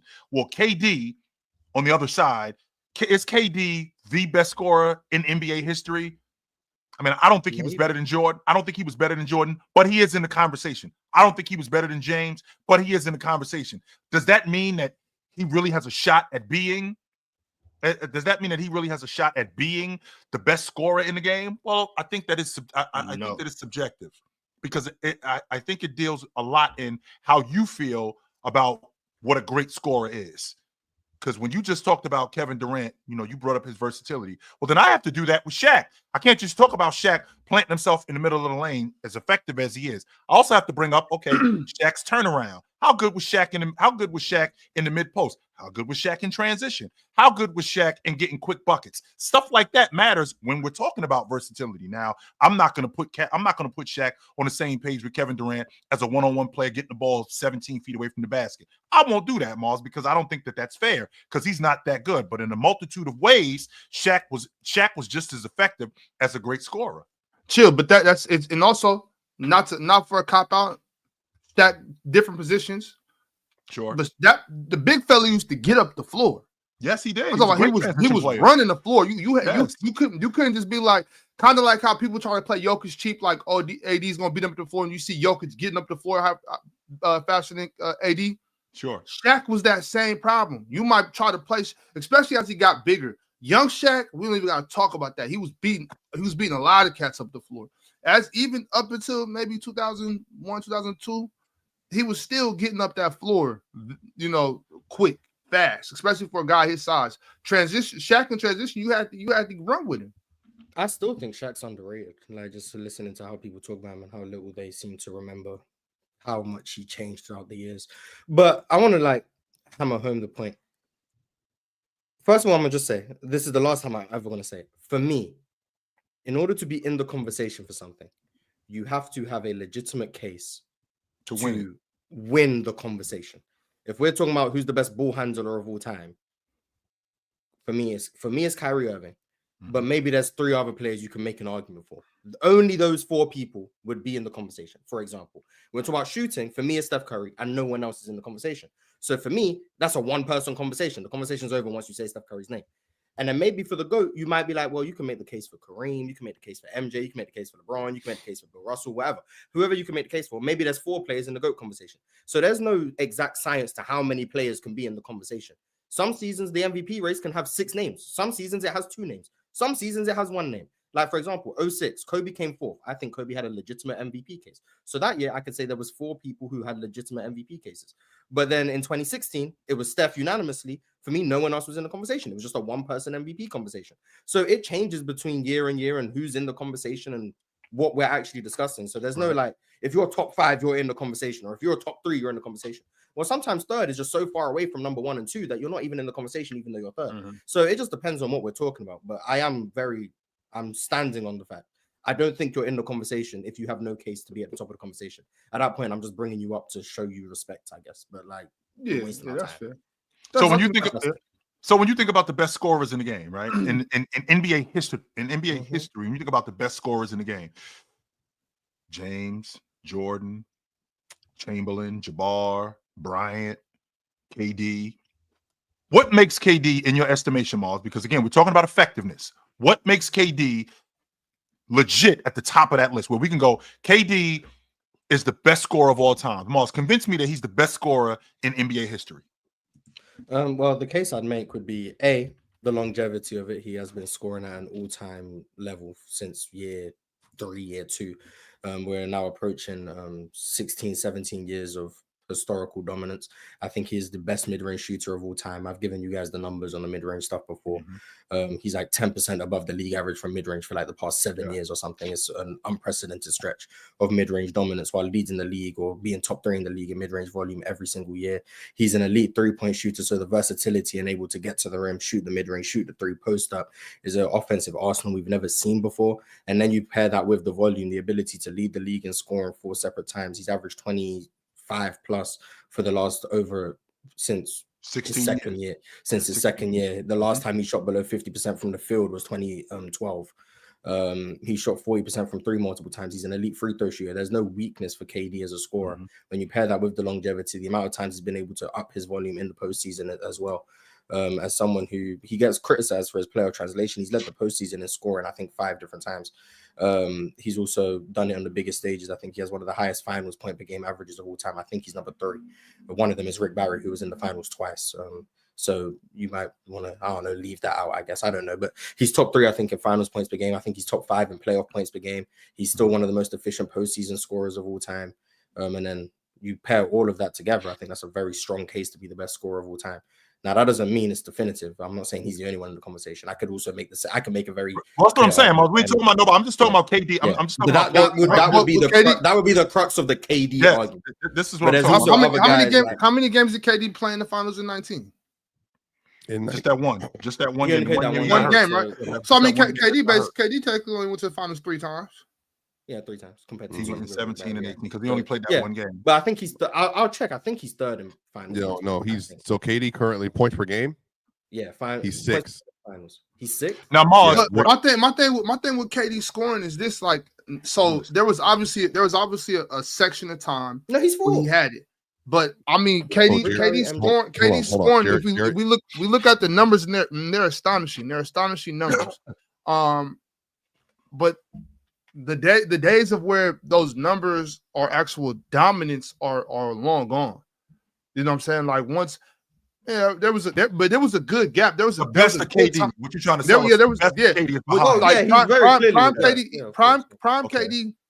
Prime KD. Those astonishing numbers were very impactful. But with that being said, when we're talking about the best scorer, to me, I can't just go strictly off the numbers, the efficiency, the percentage, the accuracy, all that. I can't go straight off of that. We have to add the carryability in there. You know what I'm saying? I have to add the impact and carryability of those numbers. Shaq's carryability is way up here, whereas KD's carryability is quite a bit lower. You know what I mean? Like those numbers are still.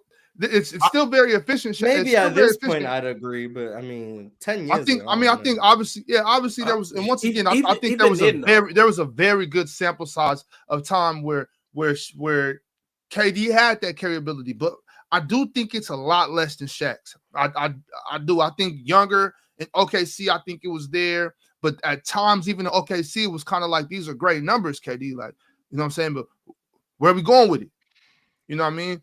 And Golden State, there's nothing I can say because you know they were just that good. Like they were just that good. But then when he went to Brooklyn too, I mean there was the year when everybody got hurt, but that's even more so. Like if these numbers are so great, I need you to take us somewhere. I don't need you getting swept in the first round by the Celtics. It was just empty. So maybe no, I won't say empty. That's disrespectful. I'm not going to disrespect Kevin Durant. I get what you're saying, and I want to once again. I need those great numbers to have some carryability to them. Which I wanted to add, Mars. Like we're having separate conversations all at once. I was just making the argument of what I think the argument should be for KD. Right. I'm not saying that is. Well, that's what I'm saying. I think so Mars, KD 6 because Jerry West has ahead of him at 5th. Jordan, then you got Giannis 6 games, and then you got obviously AI. Oh, I was looking at bus reference. You need 10. And then you got Rick Barry who has 10 games. Yeah, so that's why. Of all everyone included. So okay, cool. Yeah. So, but if you do double digit, KD would be 4th on this list, like double digit games played in the finals. Yeah, okay. To your point, Larry, we know he went to the finals. Okay, see, I counted that. Well, I wasn't because I only played one game. Go ahead, chill, my bad. And to your point, Swiper, like I don't want to deviate from what we were talking about. So Mars, to get back to your point when you were talking about KD being the best scorer in the game and you're making a case for him, I want to counter that with when you're talking about the great scorers, Jordan, he showed in the postseason, not just in the regular season, but in the postseason when the bets got higher, he had moments. James had moments. What is KD's moment in your estimation, Mars, when he showed you that, yo, I'm one of them ones when the bets got higher? KD's, you got Game 5, 2021 against the Bucks. You got 2017 Game 3 where he hit that shot in LeBron's face. Then you got Game 3, 2018 when Steph's having an all-time terrible finals game and KD puts 43 on the Cavs and then hits that dagger from 30 feet to win that game. Yep. You got 2019 in 12 minutes. He looked like the best player in the series, and that was a straight catch and shoot, one dribble pull-ups. He was just unstoppable for 12 minutes. It was like, oh my god, KD's back. The series is over. You've got 20. You got back-to-back games in the second round in 23 when they win both of those games versus the Denver. Book and KD masterclass. Yeah, and then you got the KD KD game versus the Clippers in the first round where he had 31 when he put out the second to last game of the series and putting Kawhi and them out. Mm-hmm. Like, it just depends on what you value. Like, are you just because of the team they're playing if you don't love it? But like, KD had like a lot of really great games. Even that's that game before, but we're talking about I remember 2012, 2011, that closeout game against Memphis. I think he gave him 40 to win that series. And Memphis, we know this was a Memphis team that OKC and Memphis were going back and forth for a while. I think that was Game 7. Like, he gave them 40 in Game 7 to win that series to send them to the conference finals. I think it was 2012 or 2011. Someone could fact check me, but like, KD's been having moments. So I guess maybe then, I don't know, maybe they're not memorable. I don't know, but like, I don't want to, and y'all, I know how y'all gonna twist this, chat. This is not me hating. This is me comparing his first ever finals game, against LeBron. He gave them like 35 and they won that game. That was his first ever finals game. He stepped into the finals and gave the Heat 35. Like, they won the game and then lost the rest of the series. But like, that's an elite moment as well. Like, we all know he's a scoring machine. They switched Shane Battier. Like, it was sorry, but go ahead. But we all know KD's a scoring machine. But I'm saying, like, when we're comparing him to the upper echelon guys, or when he's in that conversation, my only thing with KD is I feel like, now Ox had alluded to, and he didn't say this, but he alluded to empty stats. KD's stats aren't empty at all. I think we can all agree on that. No, we're not saying that. But no. I never said that. I know you didn't. I said you would. I just had to make sure. Yeah, you would brought it up, and now I'm re-clarifying. Nobody up here thinks the KD stats are empty. No, I don't. I don't fully believe that they're completely full, though. This is why I'm the glass half empty, half full. It's not even half empty. It's closer. It's a lot closer to full than it is to empty. But this is what I'm getting at. I think KD has such, when we mentioned the versatility, the repertoire, being 7 foot, having a crazy handle, being able to score on all three levels at an elite rate. I just think we should have got more from KD. I think from what we got from KD, I think he could have did even more. As a scorer? Damn, yes. You asking a lot from my brother. Wait a minute. This is the Shaq argument. He could have been better. It's like, okay, cool. Maybe he could have been better. Cool, maybe. But what how we much got better? From him is and that's what I'm saying. It's still all time great, Marza. I'm not going to argue that. But can I finish my point? Can I finish my point? A conversation. All right, cool. But that doesn't change the fact that we're having a conversation. It's not even that. That's not even the point I'm making, Marsh. That's not the point I'm making. What I'm saying is, when I look at like all these guys' scoring rates, the averages they were giving us, and you guys might say, "Oh, the averages don't mean nothing." Well, to guys like me and Chill, production matters. I think KD should have gave us more than 2 30-point seasons. He should have. Now you might go to the 29 point per game, okay, but I think like James Harden gave us multiple 30-point seasons, Kobe multiple 30, Jordan multiple 30. I think we should have got 5, 6, maybe 7 seasons with KD averaging 30 plus. I don't see why Kevin Durant 17-year career. How is his time in points per game? Once again, said, Mars, we go a 17-year career. He played with Russell Westbrook in the first half of his career. All right, hold on. Can I finish my point? Can I finish my point? Who was a distributor? Can I finish my point? What? We get a 17-year career from KD. And once again, I'm just nitpicking, y'all. I'm not saying that this is. Well, that's what you have to do when you talk about the all-time greats, Ron. You have to do that. Point. So y'all relax. Like, this is a fraudulent nitpick. Hey, just relax. Let me finish my point. I don't understand how we have a 17-year career with KD and his career high is only 55. I think we should have got multiple 60-point games. I think we should have maybe even got a 70-point game. I just feel like Kevin Durant wasn't really. Should Jordan have gotten more than 69? 69 is incredible. Should he have gotten more Incredible. than 69? Yeah, and also let's look at the errors too. Could have actually. I'm agreeing, but we can also admit though. We can also admit Kevin Durant is a different kind of scorer. Like being a jump shooter and what that creates for you. And again, it's multiple. Jamal Murray's a different type of scorer. If that's the case, Shaq's career high is 61. Well, he is. Correct. Yeah, but and then also when we factor that in, let's look at the way that Shaq's getting his money compared to Kevin Durant. I think you will argue it's harder to score 61 with all tools in free throws as opposed Wilt has the record at 100. I know, but in Wilt is Wilt. Jokic has 56. He has 53 in the playoffs. Giannis has that's my point. If I'm looking at Jokic and if I'm looking at the easiest way to score probably free throws and then maybe like high volume threes. So like Damian Lillard is like there's a reason Damian Lillard scores 70. He's the mix of both. He's high volume threes and he got to the line a lot. Kevin Durant, like early on, he got to the line a lot. Kevin Durant isn't a high volume 3-point shooter. He shoots like 5 or 6. Like he's not a high volume. He's just really good at shooting threes, but he knows where his bread is buttered. He's a mid range guy. He's gonna get to the rim, get to the line. And now as he's got older, he's getting to the line less because he doesn't get to the rim as much. So Kevin Durant, I just don't think was built for these highly explosive 60-point games. How? Because he didn't shoot that many threes. So when we look at what keep going. When we look at when Kevin Durant was in his prime, so like so 2011 to like 2018, that was an era in which of the NBA where if you look at all of the highest scoring games, they're going to have a lot of things in common. It's either going to be from guys who shot a lot of threes and made a lot of threes on that night, or they shot a lot of free throws to get there. And then since then, we've had the big boom in the analytics in 2019 onwards, and we're seeing Donovan Mitchell score 70, Dame score 70, Devin Booker scored 70, etc., etc. And you look at their games, Devin Booker shot like 25 free throws. Donovan Mitchell shot a bunch of threes and free throws. Damian Lillard made like 12 threes. None of that is Kevin Durant's MO. Kevin Durant is going to score within the flow of the game. He's going to take a lot of mid-range jumpers. He's not going to take 38 shots in a game. And when he does, he's going to score a lot of points, but that's just not how Kevin Durant plays. And the reason I think this is a major nitpick is because this is a man who is 6th full-time in points per game in the regular season. Two of the people ahead of him are 25-year-old Luka Doncic and Joel Embiid, both of which I think we can assume, especially with Joel, that his number is going to come down as he gets older because of the injuries. Luka will see. But Kevin Durant is 6th full-time in points per game in the regular season. He's 4th full-time in points per game in the postseason. One of the players above him is once again Luka Doncic, who might come down as he gets older. And he's 4th full-time in finals points per game among players who've played 10 games, 6th full-time if you include anyone who's ever gone to the finals. Yes. So we're nitpicking because he doesn't have these majorly explosive games. When this man is basically top 5 in every single point per game category that exists. Yep. And this is acknowledging the fact that this list includes guys from the 60s who are 60s and 70s and even the 80s who are playing at historic paces that aren't comparable to what we're playing at today. So on a per possession basis, Kevin Durant is one of the 3-4 most productive scorers we've ever seen.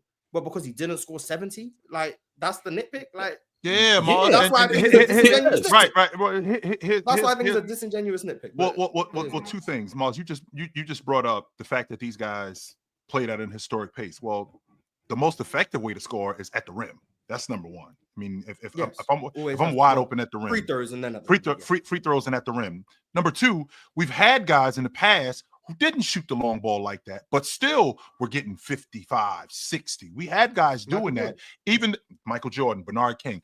Even though in the point that I'm making with that, David Thompson, Elgin Baylor, like we can keep going. George talk about the era with Pete Maravich. Okay, but which is why I talk about the era in which KD played and how getting 60. The fact that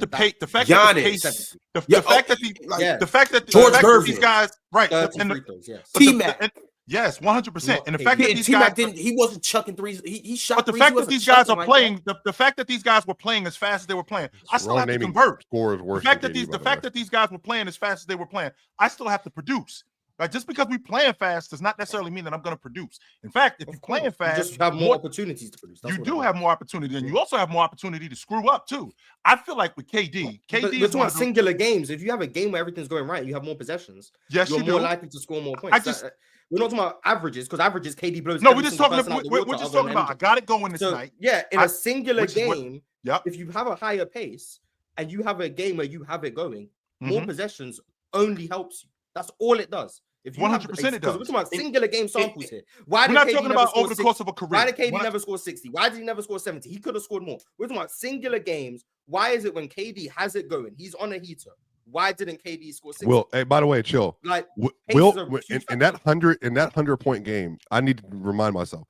He played all 48 minutes, took 63 shots and 32 free throws. Yes, he did. To get to 100 points. He was 28 for 32 from the T-Mac scored 61. He got all of his other 52. He was 50, 36 of 63. 51. Yeah. In And he had 28 of those 100 points was from the strike. In T-Mac's 62-point game, he shot 37 shots and 26 free throws. Like, it's not hard to understand. Go to KD's career high then. And go to that game and break that down. Mars, my issue. Bear with me. I'll find it. My thing is, I'm just saying, I'm gonna bring up all of these guys, and I'm not debating whether they're better scorers than KD or not. I'm just bringing up things that they've done. 28 shots and 11 free throws for 55. Okay, and my thing is 11 free throws. That's some of y'all might hate this. I'm Which like, goes back to my. If you shoot 28 and you got 55, shoot 38. That's my only thing with KD. I feel like he should have just been a little more high volume. I'm like, you got guys like James Harden. You guys, yeah, of course. It's a nitpick, but I'm saying you got James Harden. Remember when James Harden throughout that season where he had a bunch of 50-point games? Yeah, he went on a crazy run. Remember Kobe in his peak when he went on that crazy 50-point run? Yes. You got Steph Curry going on runs. I'm like, how does Devin Booker have a 62-point game and you don't? How does Carmelo Anthony have a 62-point game and you don't, KD? It's just certain things like that. Once again, it is a nitpick, but it's a valid question if you ask me. You got a lot of guys that score 60, a lot of guys that did other things. James Harden or Dame Dollar got 2 61-point games. Jalen Brunson got a 60-point game. And a 70-point game, too. Gilbert Arenas got a 60-point game. Tom Chambers got a 60-point game. Klay Thompson. Bradley Beal got a 60-point game. Jason Tatum. Carl Anthony Towns. The nitpick is 5 points. Okay, cool. De'Aaron Fox got a 60-point game. Now we're talking about players in 2024 and 2025. Okay, KD's playing in 2024. Mars, we shouldn't let the. But Mars, we shouldn't let the. But Mars, like you said with 2019, we shouldn't let the fact that now analytics are now involved in it. So now this is how I have to play because of the math. Well, we had guys scoring at a high rate, even though we had guys scoring at a high rate when we didn't have basketball. Even though we had more possessions, we still had guys getting buckets back then. I always felt like KD let guys off the hook. I always felt like I think KD is equipped to score 75 in the game, especially when he had it going.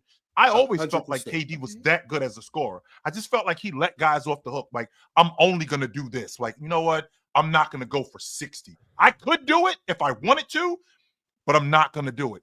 Now, to your point, when you're talking about him being as good as he is, as long as he's been, like 4th all time in playoffs and scoring, 6th all time in points per game, like that kind of stuff matters because longevity, in my estimation, has always been a point of reference for me. Because you get nowhere. I'm not saying kind of somewhere. Nowhere do we criticize anybody for doing something awesome for a long time. And KD has been awesome for a long time as a bucket getter. I won't ever challenge that. I just always felt like KD as a scorer, I always felt like he kind of let guys off the hook. And Kevin Durant he could have done it a little bit 50 more. Point games. Yes, he does. But then no, I get that, but you also got to look at everybody on the list in the longevity of their career. Now, KD, once again, he gets a stamp of approval for his longevity.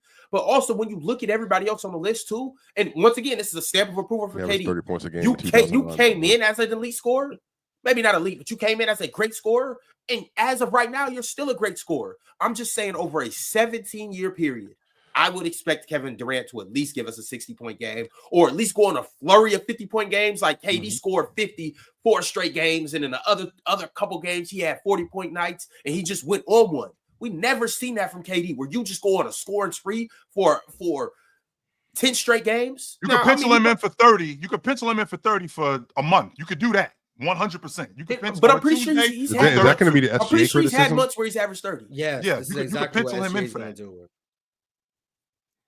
Because SJ prior to this season never scored 50. It's gonna be like, oh well, can he score in a big game? Can he get you 60 like this guy? Because okay, well the guy's giving you 32 every game, but you're gonna complain that he doesn't have the one game he explodes for 60. Like the counterbalance. When we're comparing the counterbalance to of other having guys, these 60-point games is that because of the way averages work, Yeah. You're also more likely to have games where you score 18. Like, that's just how averages work. If you were able to just explode for 60 and then every other game you're still giving us 30, you wouldn't end up averaging 30. So if people are able to explode for this many points, but they aren't averaging that many points, that's because they also have games where they're going to score 16. A very inefficient 16 because they still take a lot of shots. Kevin Durant was just very consistent in what he gave you, and now we're complaining that he doesn't have the highs and the lows of other people. And he's still 12th full time in 50-point games. You look at it, Wilt has 118. Throw Wilt out. Like, he's just doing something crazy. MJ has 31. Kobe has 25. James Harden has 23. And Elgin Baylor has 17. I've already explained the difference between the 60s and today's game. So Elgin Baylor having 17, credit to him, but we have to understand they were playing 120 possessions a game. So 50 in 1962 is not the same as 50 in 2002, 2012, even today. It's kind of different. We can still give you credit for 50, but not all 50s are created equal. I think we can agree to that. I think 50 in 2002 would probably get more credit from people than 50 in 1965.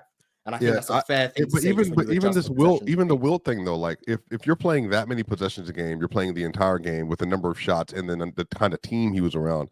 Like, yeah, if Kevin Durant was playing in 1963 and then played all of the entirety of the game and took all of the shots and was the most dominant athlete on the court, then yeah, you would have some 70, 80-point games for him just by nature of how the game would play. I think Kevin Durant has, throughout his career, he's been a team player. I think that's really my biggest, the root of the biggest criticism for KD is that he is a team player as a scorer. That no, it's not. No. Wait. No, because it's going to go off on a whole other run. The reason why I'm saying that's not a knock, Kevin Durant, I think this whole series on Netflix has been a great eye-opening experience for everyone. You get to hear KD talk about how he views basketball as a whole. He wants to play within a team.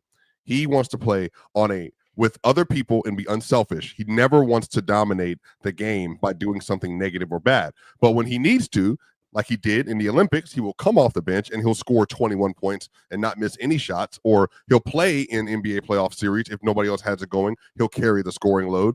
But then what he doesn't do, he doesn't ever want to hijack the offense for no reason. The first time we got a chance to see him in the playoffs, like truly just go one-man army, I think outside of some of the early stuff from KD was that Bucks series, because he just didn't have anybody else around him. But I think the criticism of him being like, I want to play within the scheme, and I'm not going to like just completely take over the offense because that doesn't make any sense. That for me is just like, I just think he's a lot more unselfish in that way than a lot of people realize. And I think the function of playing with Westbrook and then Harden and then Curry and then Booker and Beal, I think he's just always been willing to say, I will do whatever the team requires me to do. And if I'm not mistaken, Mars, we're going to win most of those games anyway. Go ahead. If I'm not mistaken, Mars, if you look at his shots per game, I mean, I don't know this I don't know this because I don't have the information in front of me, but if I had to guess, I think he takes the least amount of shots of all like James, Bryant. I think he averages something like 18, 19 shots a game for his career. Now, sure, he wants to play within the flow of the offense, 100%. And we had this conversation about Jason Tatum. Sometimes the system doesn't work and you have to deviate away from the offense, and you have to do it, which I've seen KD do 100%. But I think he wants to do it within the flow of the offense and not throw anybody else off the track. Kevin Durant, he's 16th. He's 16th among all the scorers, best scorers ever in field goal attempt per game. 16th. So can you give us some notable guys that are ahead of him, like current players? Yeah, Elgin Baylor was a shot chucker. Before you do that, yo, what's good, my man Mill? I got my man Mill in here. We met him at the playback event. Mill, we are in here discussing all-time great scorers. Y'all going crazy right now. I'm just saying. He said he's not giving KD his flowers, bro, because KD was a team player. I didn't say that. I didn't say I'm not giving him his flowers. He did not say that. I said if we're talking upper echelon, I can go through and I can nitpick everybody. This is just my nitpick with KD. I just believe we should have got more scoring outbursts for him.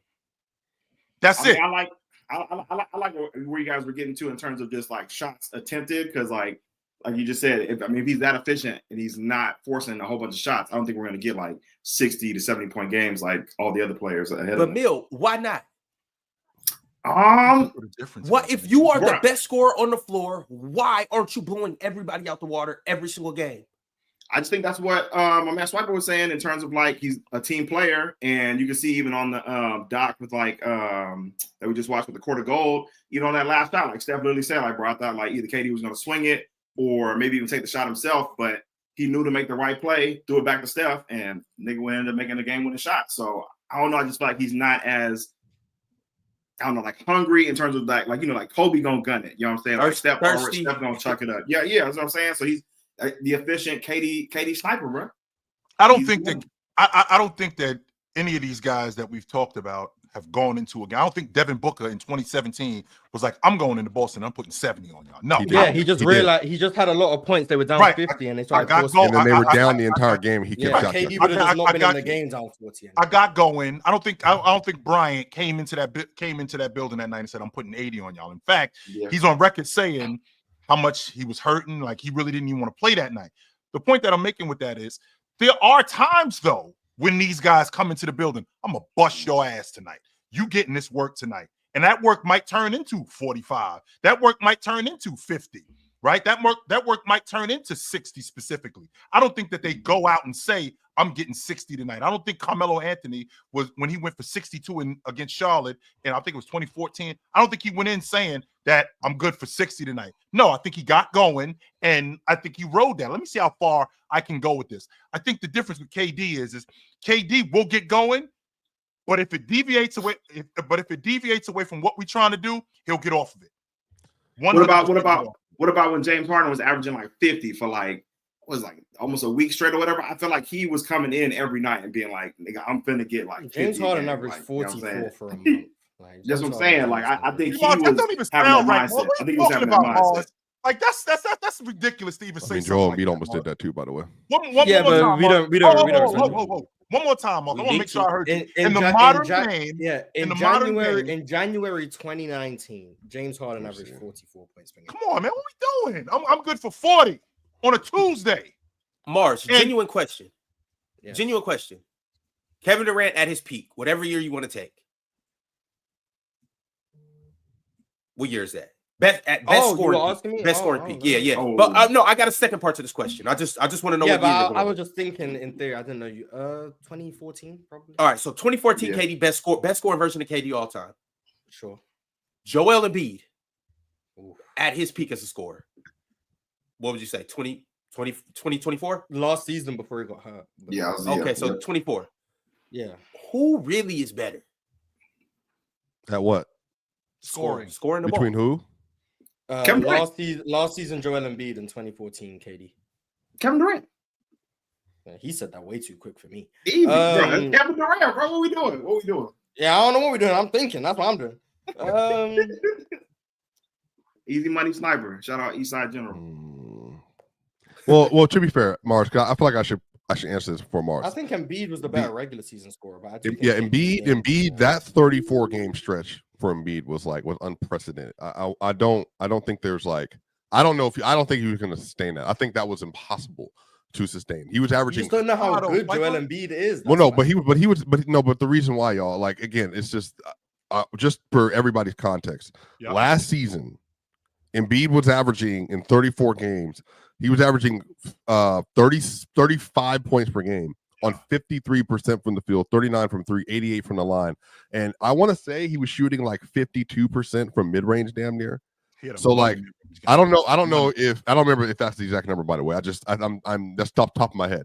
I think that to me is if that was going to sustain itself, that would have been maybe the best score. Prior to that Warriors game and when he got hurt, and not including the games when he came back, which he was still good. He was still putting up 30s and stuff. He was averaging 36 points per game, before that Warriors game. Yeah. On 54% from the field. He was a big shooting, 88% from the line. KD was the scoring champ though from 2010, 2011, 2012, and 2014. And then he came second in 2013 by 0.1 points. Mm-hmm. So I'm saying, bro, Embiid had a great year last year, whatever, when he won the MVP, but I'm still going for sure KD over Embiid. 36 on. Oh no, man. There's something like Joel Embiid, just that mix of size, strength, shot making. Yeah, it's gonna be a forgotten year. He's a unicorn. Physicality just came together and produced. I do think we discount season. So I do think we discount the scorer that Joel Embiid was strictly from what you brought up, Mars, being able to get to the free throw line. When you got a big guy who shoots almost 90% at the stripe, with the mid-range game that he has, when being able to shoot the long ball, how good he was around the basket, how much more dangerous that made him as a scorer. I actually think that what we just got finished talking about with Joel Embiid, with Kevin Durant. You saw Joel Embiid put 70 on somebody. He was on his way to being the league MVP strictly off what he was doing as a bucket getter. We ain't talking about what he was doing as a rebounder, as a rim protector. We ain't talking about what Philly was doing. We're talking strictly about what Joel Embiid was doing as a bucket getter, putting 70 on Wemby with the mid-range game that he had. Joel Embiid had me thinking that they could win the NBA championship with him. No, okay, that's too far. He had me thinking that. Yeah. I was with you on that one. He had me thinking this dude could take them to the NBA championship. That was arguably the best. That was arguably the best scoring start I think that I can remember for sure. But I don't know. I first off, we get this whole thing about KD as a scorer. I just think that I personally think it's disingenuous to be like, well, people have 60-point games, 70-point games. Why didn't he have? I think the game script. I'd also say like there are a lot of players you named wouldn't be able to transfer their efficiency and volume to the playoffs like KD does. Like I don't think there's better like pure scorers period that have walked into NBA regular season settings, playoff settings, and final settings and been as dominant as Kevin Durant has. Why do you think that is, Wiper? Why do you think he was able to? So what he does in the regular season, why do you think that he was able to translate that into the postseason? Because he doesn't see man. He doesn't see man. He sees he's that great. So like when Kevin Durant said, "I'm Kevin Durant," like you know who I am type rip. Sure. Like there's no when it's like the defense is man on ball, man between ball and rim. Like Kevin Durant, because he's so tall and because of his shot form, there is no man. It's only ball and rim. And so at that point, even if I'm fading away, I don't have anybody in front of me. And then even if I'm like driving and getting to the lane, I don't really see anybody in my way. And so I'm taller, more athletic than you, and more skilled than you. And I'm going to get to any spot on this court. And because of the way I shoot the ball, I'm going to have so much arc and force behind my jump shot. There's no one on the court that's really going to be able to deter me from scoring. Kevin Durant's biggest issues defensively have always been with smaller players who get in his grill. And unless you're crowding Kevin Durant, even when you're double team crowding Kevin Durant, sometimes it won't work. And so I think that's the thing about KD is like he's going to be. I think the reason why he's in GOAT conversations for scoring is just because like it didn't matter really versatility or anything. Kevin Durant is going to score. He's going to score at a high level and is going to score a high level efficiently in almost every setting that he's in. And you just cannot say that about most players. Well, that's what I was about to ask you. So can I say that I can't? Because this was about Shaq and Jabal's effectiveness as scorers, right? Being around the basket. So can I say the same thing about those two guys? So my game translated into the playoffs because I didn't have to switch up anything. Because I feel like that's who KD is. KD is the guy who, this is my game. Stop this and you stop me. Whether it's in a variety of ways, whether it's just getting to a spot. Well, the same logic goes for Jabal. This is what I do. Stop this and you stop me. I'm not going to do anything different come playoff time. Shaq, in fact, I'm going to ask for the ball more come playoff time. Well, chill. Listen to this. This is Shaq. This is the final Shaq starting his career off versus Houston and then going into the Lakers. Shaq, 26 points, 63% from the field. And then he had 33 points, 28, 25, 43, 40, 33, 36, 35, 41, 44, 28, 30, 34, 29, 36, 40, 35, 34, 34. And then that's getting into the Detroit series. In all of those games for Shaquille O'Neal, he never shot in any of those games below 52% from the field in any of those games to start off his NBA Finals playoff career. So Shaquille O'Neal is a one-of-one example as an interior scorer. The reason why, like for that reason right there, what you just said, Shaq knew exactly where he was the most effective. Shaq could do other stuff. Right? Shaq knew, but I also know that as big as I am, as strong as I am, as powerful as I am, you can't stop me. And the most effective place for me to score is around the basket. You can't keep me from underneath the basket. You can't keep me from close to the basket. I give the look to whomever I'm covering, whomever has the ball. They know to get me the basketball. And they know that if we want to win in advance, they know that they got to get me the ball more. Sure, he had an issue with free throws. That's not the issue, though. The issue is that you couldn't slow him down from what he was doing the most, especially when the playoffs started. That's why I was asking when you talked about KD come playoff time or what made him the most effective.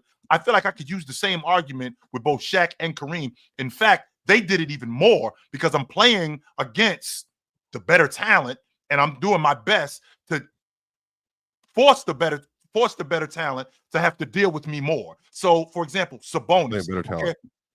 So I'm going up against Sabonis in the playoffs, right? If I'm going against Arvydas in the playoffs, go after Arvydas Sabonis more. Get Shaq the basketball more. What do you mean better talent? Like you're saying playing against better defensive talent? Not just better defensive talent, better teams. The Portland Trailblazers and Indiana Pacers. So Shaq's best season in 2000, right? So Shaq's best season in 2000, he's dealing with Sabonis, and anybody who's watched that series knows for a fact the Trailblazers could have very well beat the Lakers. They were a great team. 7-game series. Yeah, they were a great team all year. Well, I'm going after. There's a reason why they were triple teaming Shaq. The reason why they were triple teaming Shaq is because he was going after Sabonis, and Sabonis, physically as big as he is and as powerful as he is, he couldn't really do much with Shaq. That's the idea when I'm thinking about a great scorer. The fact that as much as you're trying to defend, I'm going to use what I have to my benefit. And Shaq is one of those guys who did that, I feel like, the most during his era. Fellas, we do got to move on, but shout out to my man Xavier Johnson, 4496 for that comment of the week. That's what we was about. I forgot it came from that. That's what this is about. This is why we salute to the comment section, because you guys absolutely stimulate our conversations and keep us going. That by far might be the best comment of the week. But let's keep it pushing because we have more comments of the week. And this second one is coming from Icy Magoo. Icy Magoo said, amazing to see how the chemistry perfectly translates when they meet up in real life. Also, I wonder how it feels debating without the milliseconds of latency. Great show, y'all. Did latency throw you guys off on our in-person live show? No. Nah. Hell no. It just felt like a show. Yeah, I don't see no latency. I mean, I don't hear it either. I'm just like, shit, when you say some dumb shit, I'm cutting you off. Was there proximity, Jordan, when you was debating next to Swipe and he was right next to you? Dave gave me the worst mic. Dave gave me the worst mic for a reason. He knew he had to contain me somewhat. So my mic was low the whole day. Shout out to my dog. He didn't want you to say 100% in the mic. But, man, I'm not gonna lie. We could have muted you a few times based on some stuff you were saying, but we'll leave that. No, we couldn't have muted me. No, not me. No. Jordan gonna get off topic talking about a bird, easy, bro. But anyway, don't explain what a bird is either. Just leave it. All right, so I got my next comment of the week comes from Davida-FZ9TD. Said, I just started watching NBA this season, and more than half of what I know, what I now know about the sport, I learned from watching this pod. Thanks. Having said that, can someone genuinely explain why the panel all seem to agree that SGA is having a better season than Giannis? Looking at their stats and watching them play, I don't understand how anyone can definitely say SGA is having a better season. SGA's team is having a better season than Giannis, but not the players individually. And I think, go ahead, Mars. I think that's why he's having a better season, off the strength of how much that team relies on him. Don't forget, SGA is leading the league in scoring. They need all 32 a game from him in order to have Giannis 31.5. Yeah, but he also that one point. If Giannis made a free throw, that's what I'm saying, bro. When we say things like that, I'll just be like, wait a minute, Giannis averaging 24? I'm tripping. No, Giannis is that. Giannis is. But here's the difference, though. Like when I think about what Giannis is doing, when you're talking about definitively having a better season, one of the main reasons why Oklahoma City is doing what they're doing is because they need all 32 of those points per game from him. Their offense runs specifically through him. Everything that they do. Chill. How good do you think? I don't think they need all 32. How good do you think the Thunder would be if Giannis was playing for them? Like, do you think they would be a better, like a better or worse team if Giannis had a situation where he was surrounded by like nothing but elite defenders? By the way, Giannis would have an argument for best defender on that team too. Behind Chet, I would say behind Chet. I think that he would be, but I think they would be different. So I think that now you got to take away the stuff that now SGA does. Giannis is actually having a good mid-range year. He's not having an SGA mid-range year. Nope, he's not having that. Giannis he's shooting from the tank from the free throw line and the three-point line. That's what's stinking its efficiency. The threes aren't affecting his efficiency at all. He's taking one a game. Yeah, he doesn't shoot the long free ball. throw line, however, is a major problem. Yeah, and it's always been, especially considering how much right now. Especially considering how much Shea gets to the stripe. Right, and the fact that Shea gets to the stripe as much as Shea gets to the stripe, that's adding to their offense. That's adding to the flow of the game. Well, they both get to Giannis, the line a lot. right? And Giannis doesn't Giannis more. produce. And Giannis doesn't produce at the free throw line as much as Shea does. I've always thought that, if you can get to the free throw line and be effective, I'm on record saying this. Jordan averaged 12 free throws a game in 1987. 12. Scorers get to the stripe. Let's knock this free throw merchant logic off. Michael Jordan averaged 12 free throws a game. Kobe Bryant had a 5-year stretch where he was getting to the stripe 10 times a game. He was shooting. James Harden was doing it too, but give me a break, man. I'm not trying to hit this free throw merchant thing. But chill. I mean, kind of free throw merchant. When you said that that Oklahoma City need all 32, not according to their net rating. No, they don't. They don't need all 32. Bro, they need all 32, bro. For sure. For sure need it, bro. It's still in the plus. It's still in the plus.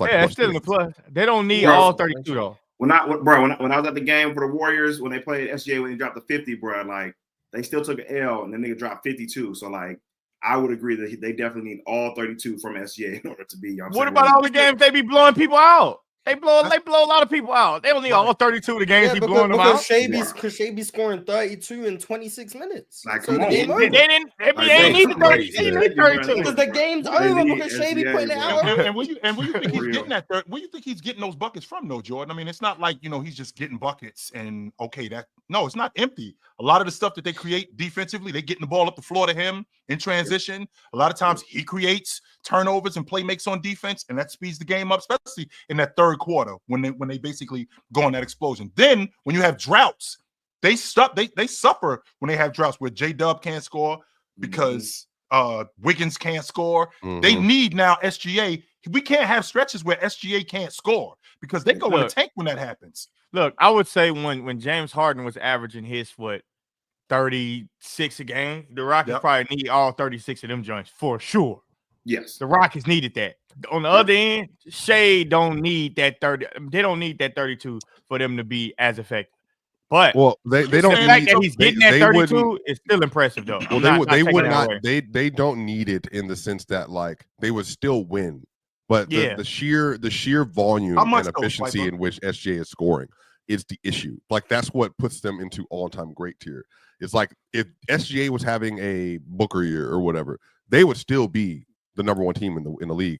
But the problem is that SGA is giving you like all-time guard scoring on like elite driving and very good efficiency. And so that's what's putting them into this next tier up. Like they're up even higher because SGA is doing that. So if that 32 a game, let's say it dropped to 27. It's not really the points per game though. That's what I'm saying. Like it's with Shea is how he's scoring and the effectiveness in which he is scoring. It's not even that he's scoring 32. Shea could score more or could score less and still would be like the player that he is right now. So it's just the fact that like because of the way you have to guard Shea, and because of the way he then is able to take advantage of how you guard him, that's the problem. Is like he puts you in a bind as a scorer on every possession, and he's finishing at a really high level despite 100%. The fact that you're throwing the house at him. But Swiper, I can counter that. Go ahead, I'm sorry. I feel like Giannis still can rely and lean on Dame, whereas if like you just said, if J-Dub's not giving you the points, like they're not going to be hitting like that either. So I think Giannis, I'm still say SGA definitely they got to rely more on his points than I would say Giannis. So J-Dub is not as good as we thought he was. No, it's not. No. He's not as good as Dame. He's not as good as Dame. He's not as good as Dame. Like, come on, that's Dame Dollar. His value comes from how good he is defensively. Yes, 100%. And Swiper to your point, if we're gonna, like you said, it really doesn't matter with the points per game. Like so, that 32, if it drops to 27, okay, he can be as effective as a scorer, but we still got to make up for that. I mean, they still at the top of the league. And it's definitive that they're at the top of the league. Are they still going to be at the top of the league if he was averaging 27 a game? Like, what else are they doing if he's averaging 27 a game? That's what they're doing. Yeah, but still, like to March, to your point though, let's not walk over what J-Dub does on offensive, and he averages 21, right? No, he's a 20 a game guy. He's averaging 21, and so it's not SGA's 30 something that they need every bit of. It's his 21. There you go, Ox. There we go. Ox, now you spitting, Ox. Now you spitting, Ox. That's what they need. They need each and every point. Each and every point they can get from J-Dub, they need it. J-Dub, the real MVP. And then I wouldn't say that. And then, but then when Wiggins, when Dort, when Caruso, when they start adding theirs, when Hartenstein can't miss that left hand floater, I'm not gonna say that's extra, but that's the add-ins. We need a couple of y'all to get off every day.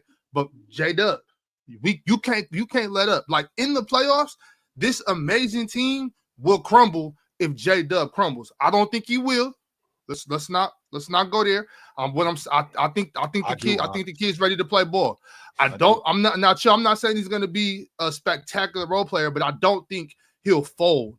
If his scoring goes any game in the playoffs where his scoring is the issue, they don't win those games. Well, that's what I'm saying. Folding, I'm not going to go as far as to say folding, but I just don't think where they're trying to get to. I don't think he's there yet. I still think we're a year away. I think he's the difference in them. I think he's the difference in them winning and losing the NBA championship. Because, like, to your point, the fact that they need his production as much as they need it, I feel the same way about Evan Mobley in Cleveland. On both ends, they need his production on offense. I feel the same way about Mobley in Cleveland. The way I feel about they play the Lakers. If they play the Lakers in the playoffs, first round, just I don't wherever the seeding is right now. Let's just say, just hypothetically, just for me, let's say that is a 1-8 matchup.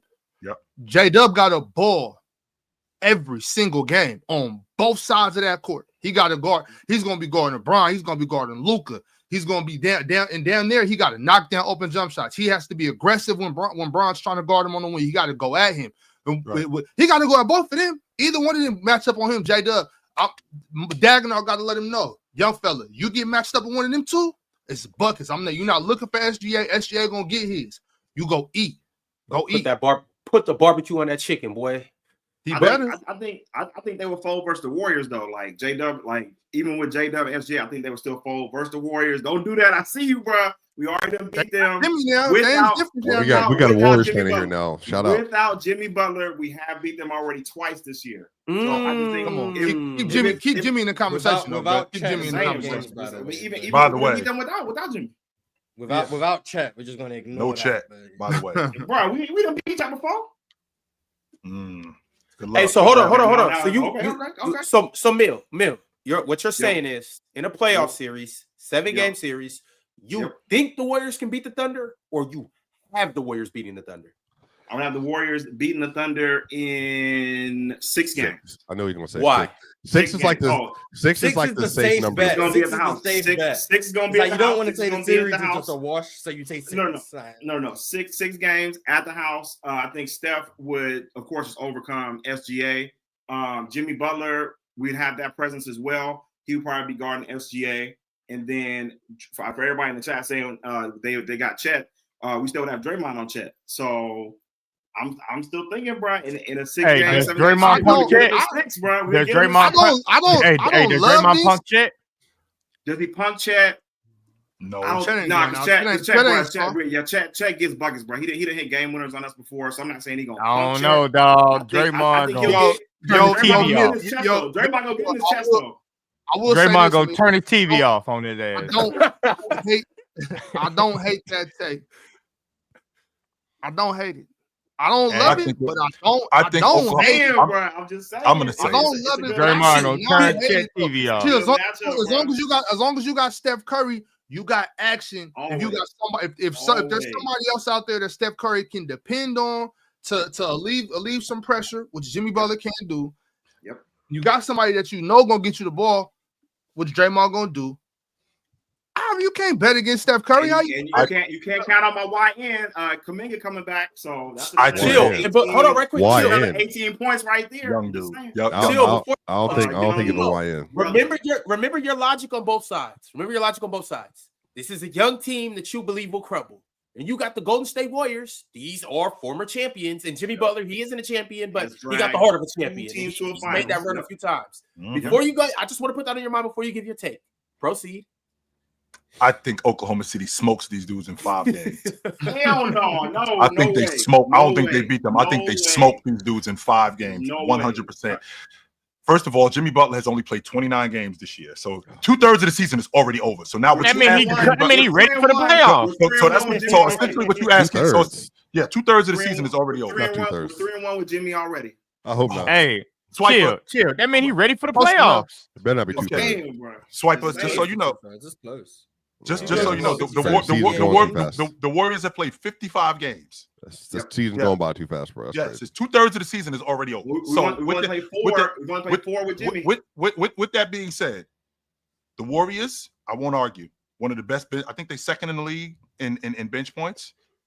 Great, top 10 in defense. Okay, so what we have to do with Oklahoma City, we just got to slow down one dude and one dude only, and ask Steph Curry to throw the unit on his back. Whoa, hold on, chill. Whoa, we just gotta slow down one guy.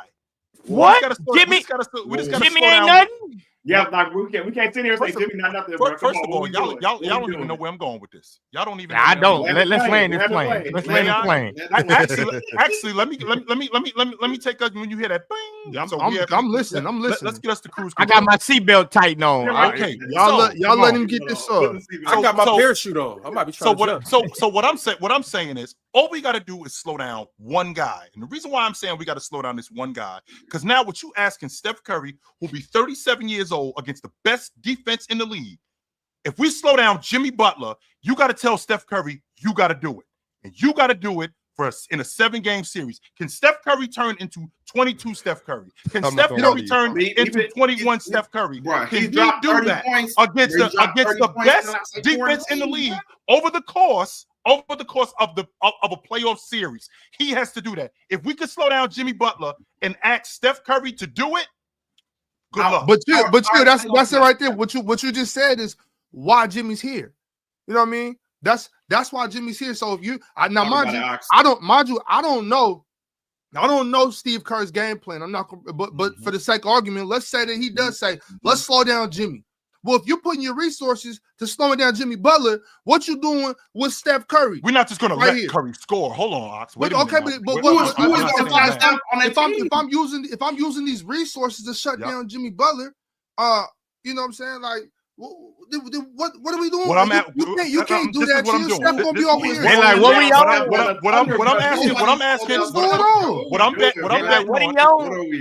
What I'm betting on is I'm betting on Curry not being able to put the cape on. That's why would you bet on him? And I'm glad you brought that up, Swiper. I'm glad you brought that up. Swiper, you know what? No, you know why? Swiper? You know why? The reason why I'm betting on that is because where we are with Curry. I wouldn't do this years ago. Hell no, I wouldn't do this years ago. Absolutely not would I do this years ago. Why am I doing this now? I'm doing this now because what if Jimmy gives you a vintage first round series? 36 ain't what it used to be though. I think that's the difference right there, Swiper. That's the difference right there. 36 to new 29. If no, it is not. No, it is not. If Steph Curry, not Steph Curry, I'm sorry. If Jimmy Butler could turn into Miami Heat against Milwaukee, Jimmy Butler, okay, y'all dudes in trouble. All of y'all dudes is in trouble. I ain't saying that just Oklahoma City. All y'all dudes is in trouble. That's not to say that he's going to be at the whole playoffs. But if I could get that Jimmy Butler, if I could get that Milwaukee Jimmy Butler, I want to say this. I'm picking the Thunder in that. I'm picking the Thunder in that series. But I will say, if you told me that the Nuggets would play the Warriors in the second or third round, I would be joyous. I mean, that would be if that was the series and the Nuggets get through the Warriors and not the Thunder to go to the finals. Oh yeah, I signed up for that any day of the week. I mean, if we're being honest, Joker, absolutely, he feasting on the Golden State. The Nuggets would be perfectly. They would be completely fine with that. Joker need to worry about the first ring. He need to worry about the Kings. That's right. Shout out. Yeah, Zach LaVine. Who said? I think the Kings are going to be the 7th seed. I was giving you props. That's all I said. I don't need. See the difference between me and you, Swipe, is I don't need props and validation. I ain't talking about my team. That's not true at all. I literally gave you a flowers all weekend. Relax. But I ain't asked for them. Yeah, you did. That's the thing. You sat me down at that little sofa area in the hotel. Like, what do you think of me, Swipe? You think I did a good job? Another thing. I had another moment like that. See, another thing I don't do is get on YouTube telling lies. That's another thing I don't do. Did y'all have champagne? Nah, matter of fact, did. We that little slot machine did, but I ain't getting none of that little machine had $20 bottles. Yeah, but like I said though, see, I don't make up stories. I'm just Exactly talking about what's happening. That's funny. You know But, what I'm saying? all right, y'all, we got. But not us. I'm talking about this other teams that y'all might got to worry about. The Mavericks being one of them. We got to keep it pushing on the comments of the week. Mavericks We are only 3 comments in, and we have 2 more to go. And this next one is straight to the point. Fentanyl Jones. 6956. Who picked this comment? Who picked that name? He's breaking it down in the streets. Well, either way it goes, Mr. Jones said Chilt Chamberlain. Y'all remember the episode on Friday? And Chill, can you let us know why your new name is Chilt Chamberlain? You the one who said that. You the one who brought up Chilt Chamberlain when I told you. But can we get some context as to why I called you Chilt Chamberlain? Because of the fact that I told you when I was younger, I was a lot better athlete than y'all give me credit for. I was a lot stronger than y'all give me credit. How strong? When at my best, I could bench press 3 wheels plus 25 on both sides. Which is talking that shit. 350. You said 350 last time. And that's 365. So it's a 350 or 365. Which one? 350. That's what I could bench. So you didn't do not two wheels. Not because 3 wheels. 25 is 365. Let me rephrase. 3 wheels. I think it's a 10 and a 10. I know I can do 350. That's 335. So you lied. So which is it? 335, 350, or 365? 350. I know that for a fact. 3 wheels alone. I know that for a fact. I can do that. So Ron, you talking about Chilt Chamberlain? That's Chill Henry. God damn, that's the world's strongest man. I know for a fact. I'm not that. No damn Chilt Chamberlain. No. 350. I could do vertical? one time, and my vertical at my best it was 37. Yeah, basketball vertical, by the way. But you said you was touching the top of the square. I could touch the top of the. I could touch the top of the box. I could do that. Yes. Touching the top of the that's what we talking about. We talking about basketball, Swiper. So you don't even got to put that's a bad. No, they're 2 different. Those are 2 different vertical. They are 2 different verticals. We talking about basketball. We don't care about what y'all doing over there playing around on that turf. We talking about basketball, playing baby. around on that turf. Y'all over there rolling around in the mud. We talk about basketball. Hoops. Rolling That's what we talking about. like pigs. Yes, that's what we doing. All right, y'all. The next comment of the week comes to us courtesy of Dayim Mohammed 8640 said these guys need an investor that can pay them enough money to do a live stream in the same city and do this full time, man. I love this show. Mm-hmm. That's all on the way. Depends on the city. Otherwise, I might have a dentist. The UK, Mars, we ain't got no problem. We pulling up to the UK. I'll be out there quick, bruv. Hey, bruv, I'll be out there quick. To the UK? Yeah, hey, bro. We be in the UK or we be down in Alabama, whichever one. Coming to London, Mars, 100%. Could you imagine PC in London? Man, record numbers. London cool. Why y'all keep talking about London? Hey, because I ain't going to Alabama. Hey, quick question. Quick question. After y'all weekend in the Bay, would y'all ever consider living out here?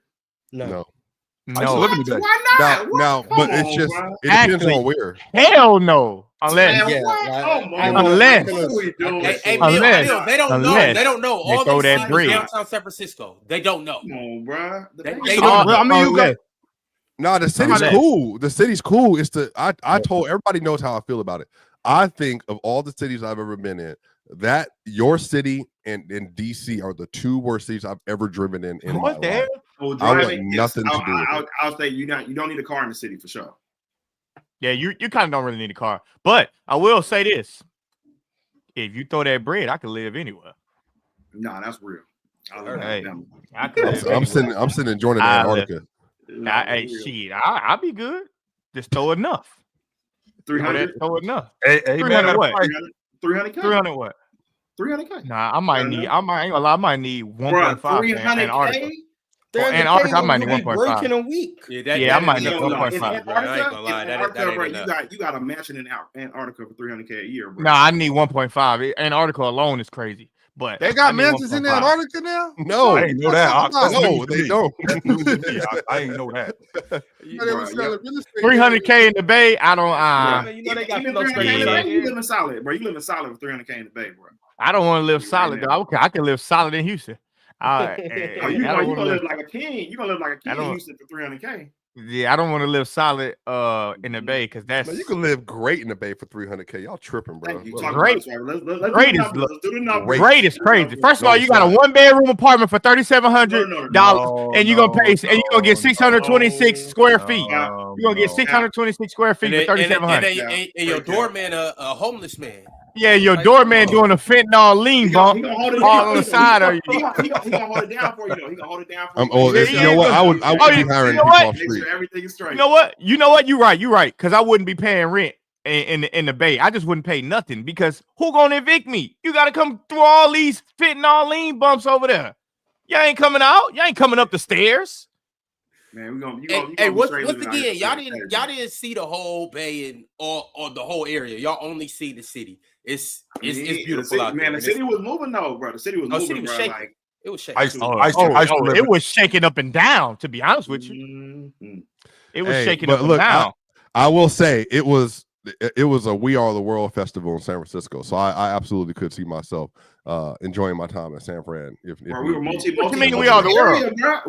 Multicultural. Hey, Asians, you feel me? Hey, I'm gonna give y'all this though. I'm gonna give y'all this though.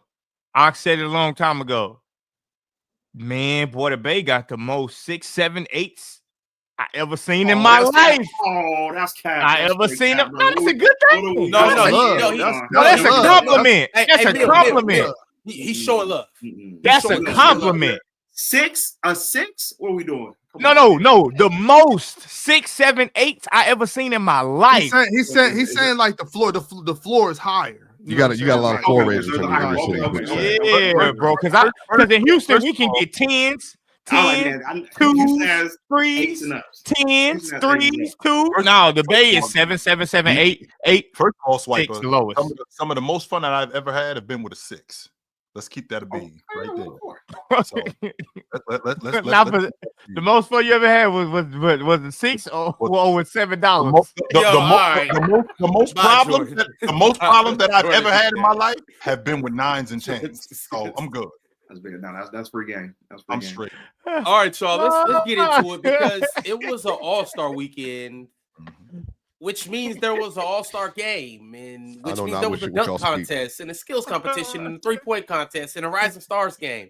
We are 2 hours into this show. We haven't yet talked about it. So let's just address the elephant in the room. The best part of the weekend. The dunk contest? Hey, they need to put some more respect on Mac McClung's name. I'm talking. I think the Aaron Gordon, John Morant, the tweets and all that stuff. I think is disrespectful to Mac McClung. Mac McClung has been saving the dunk contest, holding it down. And for Stephen, who said that dumb shit? Oh, you've only ever seen him jump. Mac McClung is an in-game dunker. Like Mac McClung will punch on you. So let's not act like he's just a trick dunker. He really do this. And he might not do it in the NBA, but he really do catch bodies though. So Mac McClung deserves a lot more respect than he's getting. People act like, oh, maybe I should get back in. Nobody asked for you. Josh, sit your ass down. You ain't show up this year. Last year. Hold on. You know what I'm saying though. I'm saying like Don't do that shit. Like nobody was talking about you, John. Mac McClung just won. Now you want to talk about maybe y'all should get back in it. Nigga, I don't give a shit about what Giannis was talking about. I'm talking about in general. Ain't nobody talking about you, John. You didn't want to do the dunk contest this year, last year, before, whatever. Mac McClung is holding it down. So don't get in here talking about, oh, maybe I should do it. Yo, we would tune in for John, bro. If John we would tune in. So that's what I'm saying. Y'all, I don't want y'all to misconstrue what I'm saying. I'm not saying we wouldn't tune in, but the fact that we would tune in and he know we would tune in, get your ass out there and dunk in. They're not even doing it. That's what's crazy. They're not doing that shit. They just talking. You don't got to tweet talking about, oh, I should get in because people want to see me. People want to see you so bad. Why you ain't been in the dunk contest? Y'all want to cut these dudes all types of slack. Oh, well, it's just so much corporate. Man, fuck all that. Hey, you gonna dunk or not? I think John needs. I think the dunk contest was good this year. If I'm being honest, I think Stephon Castle did a great job. The way it felt in person is, and what I said on Twitter, Mac McClung is a elite all-time great YouTube dunker, meaning he has been dunking since high school at a crazy level. Stephon Castle is a hooper who dunks very well. I think those things are two different things. Stephon looked like a dude that didn't need no prop. He didn't need no pyrogenics. He didn't need nothing. He was just dunking, and they were cold. So Mac not a hooper. No, I'm saying a different level. I think Mac is a good basketball player, but I'm saying Mac went hooper in high school. I know. If you let me finish, as I let you finish. I'm saying that Stephon Castle is a different type of basketball player, obviously. And I'm not playing like nothing. If you would hush, then you can hear the rest of the point. So what I'm saying is that Mac McClung is a very good basketball player, but he ain't Stephon Castle. Now, if you think so, you can go stand in the corner by yourself. I'm saying what I'm saying is hush over there, hush. What I'm saying is if you ask somebody to go against Mac McClung, you probably gonna lose. Mac is like that. He's one of the best ever. You finna lose unless your name is Aaron Gordon, Zach LaVine, and a couple of NBA players. John Moran and Zion. John Moran and Zion have smoked Mac McClung. John Moran and Zion in high school, maybe. Zion in college, maybe. Not this Zion, 100%. Bro, what is Zion not doing that he wasn't doing in high school? Zion is not jumping over a car. Zion is not jumping over a car. Bro, anytime Zion feel like it and he put them burgers down, Zion go dumb on the break. I don't know if Zion jumping over the top of that court. And I'm happy Mac McClung did that because everybody was acting like what was his name? When Blake Griffin barely jumped over the hood. Like I thought he was gonna jump over the whole court. Yo, hold on. Zion is the only one on a fast break that does something at the drop of a dime. No thinking, just do. Are we still in the air between the legs? Obi Toppin be doing that. Paul George used to be doing that. He's not the only one who does that. Yeah, Zion doing that. I'm talking about today. Zion doing that. Zion come off. He don't get enough. He don't get enough fast breaks. Zion don't get enough either. Shit, his ass don't even play. But all I'm saying is when his ass do play between his legs on fast breaks. Zion look over that game. Boom, and he don't do it as powerful as Zion. Upgrade Chill's internet. He don't do it as powerful as Zion. I got Xfinity. I'm good. Yeah. He don't do it as powerful as Zion. Y'all tripping with Zion. It's pixelated and delayed. I'm always saying I think there's a difference between in-game dunkers and dunk contest dunkers. I think Mac McClung might be close to the pinnacle of a dunk contest dunker. I think Zion. I don't know, Zion's not he's obviously not jumping over that car. He's gonna do some really powerful 360s. He's gonna do some crazy, he's gonna do some crazy wins. But they love power dunks in a dunk contest. I don't know. The only person, why can't he jump over a car? The only person I think could beat Mac McClung is Aaron Gordon, and that's not current Aaron Gordon. Zach LaVine beating Mac McClung. Come on, man. The guy that beat Aaron Gordon twice. I'm gonna take John. I'm gonna take John too. Him. I don't know what y'all got. I got to see what y'all got. I would like to see it. I would like to see it, but why can't Zion jump over a car? Because y'all discriminating. It's not easy to jump over a car. Discriminating, but on top of that, I don't think. Yeah, what are we discriminating against? He got to buy the car first, Jordan. He got to buy the car first because if he don't jump over the car, he gonna break. I'm not saying he don't got it. I'm just saying he gonna hurt the car. Zion, he will go through that motherfucker. Zion will leave a big ass dent in that bit. Jordan, I think Zion could jump over the car, but do you think he could deal with Mac did in terms of the the clutch over, behind his all head? I know, Aaron Gordon, 100%, yes. Zach LaVine, I think 100%. I mean, that's 78%. Nah, I think Zach LaVine still got it. He still got crazy bounce right now, so he absolutely could do it. Zach bounces nuts still. He still. Deontay, why you keep saying Zion is huge? Zion not that fat, bro. Zion actually looked like he was in shape. But he do need to put the burgers on. Hey, Trey Murphy might be another one too. Trey, I think Trey Murphy came. If Trey loaded up for a dunk contest, I think he would be cold. Why Shaden Sharp ain't Shaden Sharp too? Shaden Sharp, bro. Shaden Sharp can fly. Yeah, Shaden Sharp can fly. I need Malik Monk to get in the dunk contest. Yo, can we talk about the actual dunk contest though? How we felt about Ox derailed us. I think it's the best one we've had since Aaron Gordon was the real nothing. You just hate the truth, Swiper. Whatever year Aaron Gordon was, you wouldn't know the truth. It hit you in the face. It's the best one since then. That's why. That was in 20. Yeah, so the best one since 2020, I think. If that's the one that. But why you think that was him and Derrick Jones Jr. The back and forth, the competitiveness, or you think that because just the dunks we seen? Well, I mean, I think the dunks we've seen from both Mac and Stephon Castle were amazing, and B, because it was like Mac actually had someone who was going toe to toe with him. Last year it was Jaylen Brown. all due respect to Jaylen Brown for showing up, but let's be serious. And for those of you guys, this year we had like actual competition. Like, I think in the knockout runs, you could make an argument that Stephon Castle's dunks were more impressive. You can make that argument. That one where he wrapped it around behind his back was ridiculous. Yes. But Like, who the first one to do that? Was that Rich or was that JR? Who did that? Who's the first one to do that? Y'all remember in the 2000s? I think that was JR. I think that was Richardson. But remember, what he did was he just went behind the back straight up. Castle did a 360 behind the back and then finished the other way. That was wild to see. Zach LaVine did that joint off the alley too. That was crazy though. Oh, And those that joint off the alley is crazy.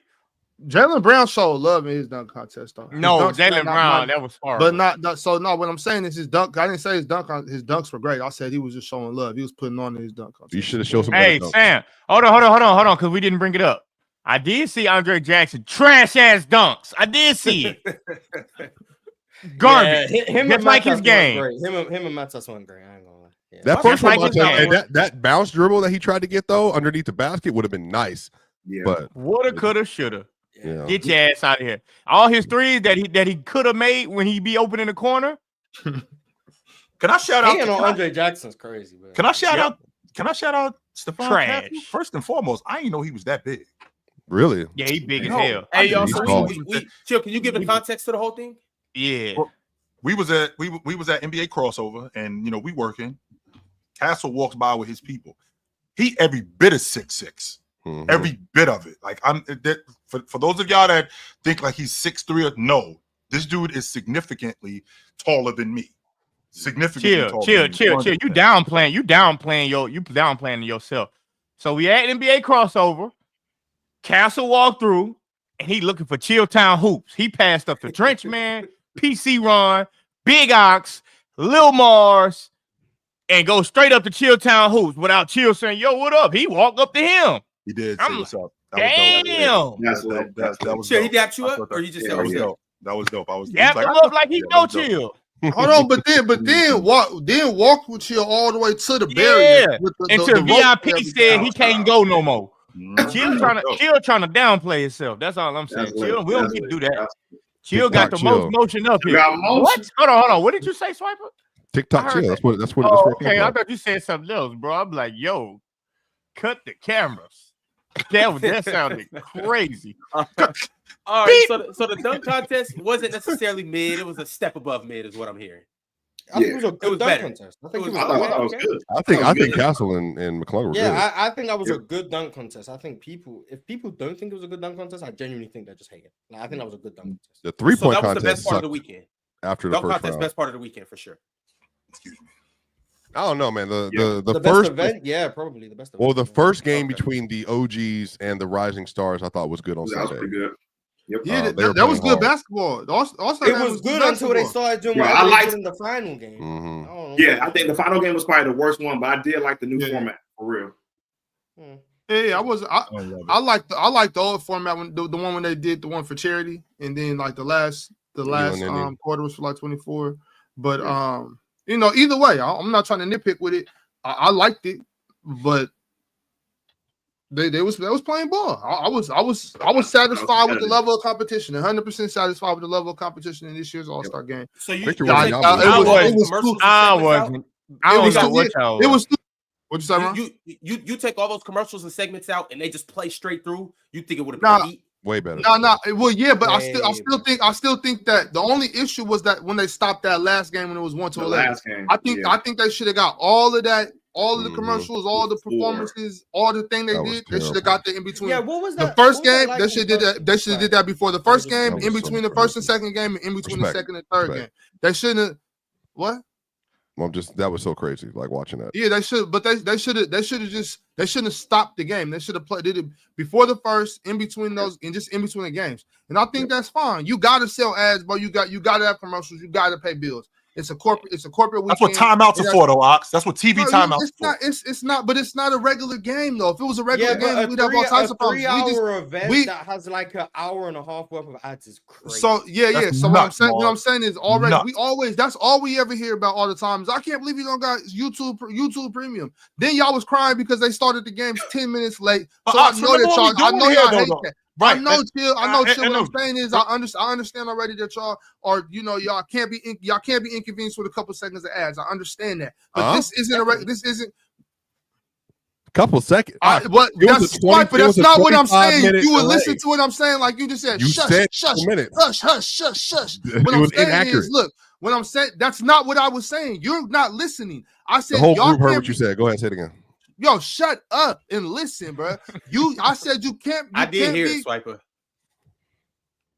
Ox, go ahead. Say what you was about to say, Ox, because I'm gonna fight. You cannot. I understand that you cannot be inconvenienced with a couple seconds of ads. I understand that, but this is not a regular game, so you're gonna get more than just your regular couple of seconds of ads. And this is because this is an event. This isn't just a regular basketball game. If it was a regular basketball game, there'd be 4 12-minute quarters, and we play regular basketball. But this isn't that. So this is a corporate thing. Y'all are misconstrued that this is all about the fans. This isn't all about the fans only. This is also corporate sponsorship. And that's the problem. What I'm saying is we got so many problems. We got so many problems that we just got to enjoy the event or just don't partake in it no more. At some point,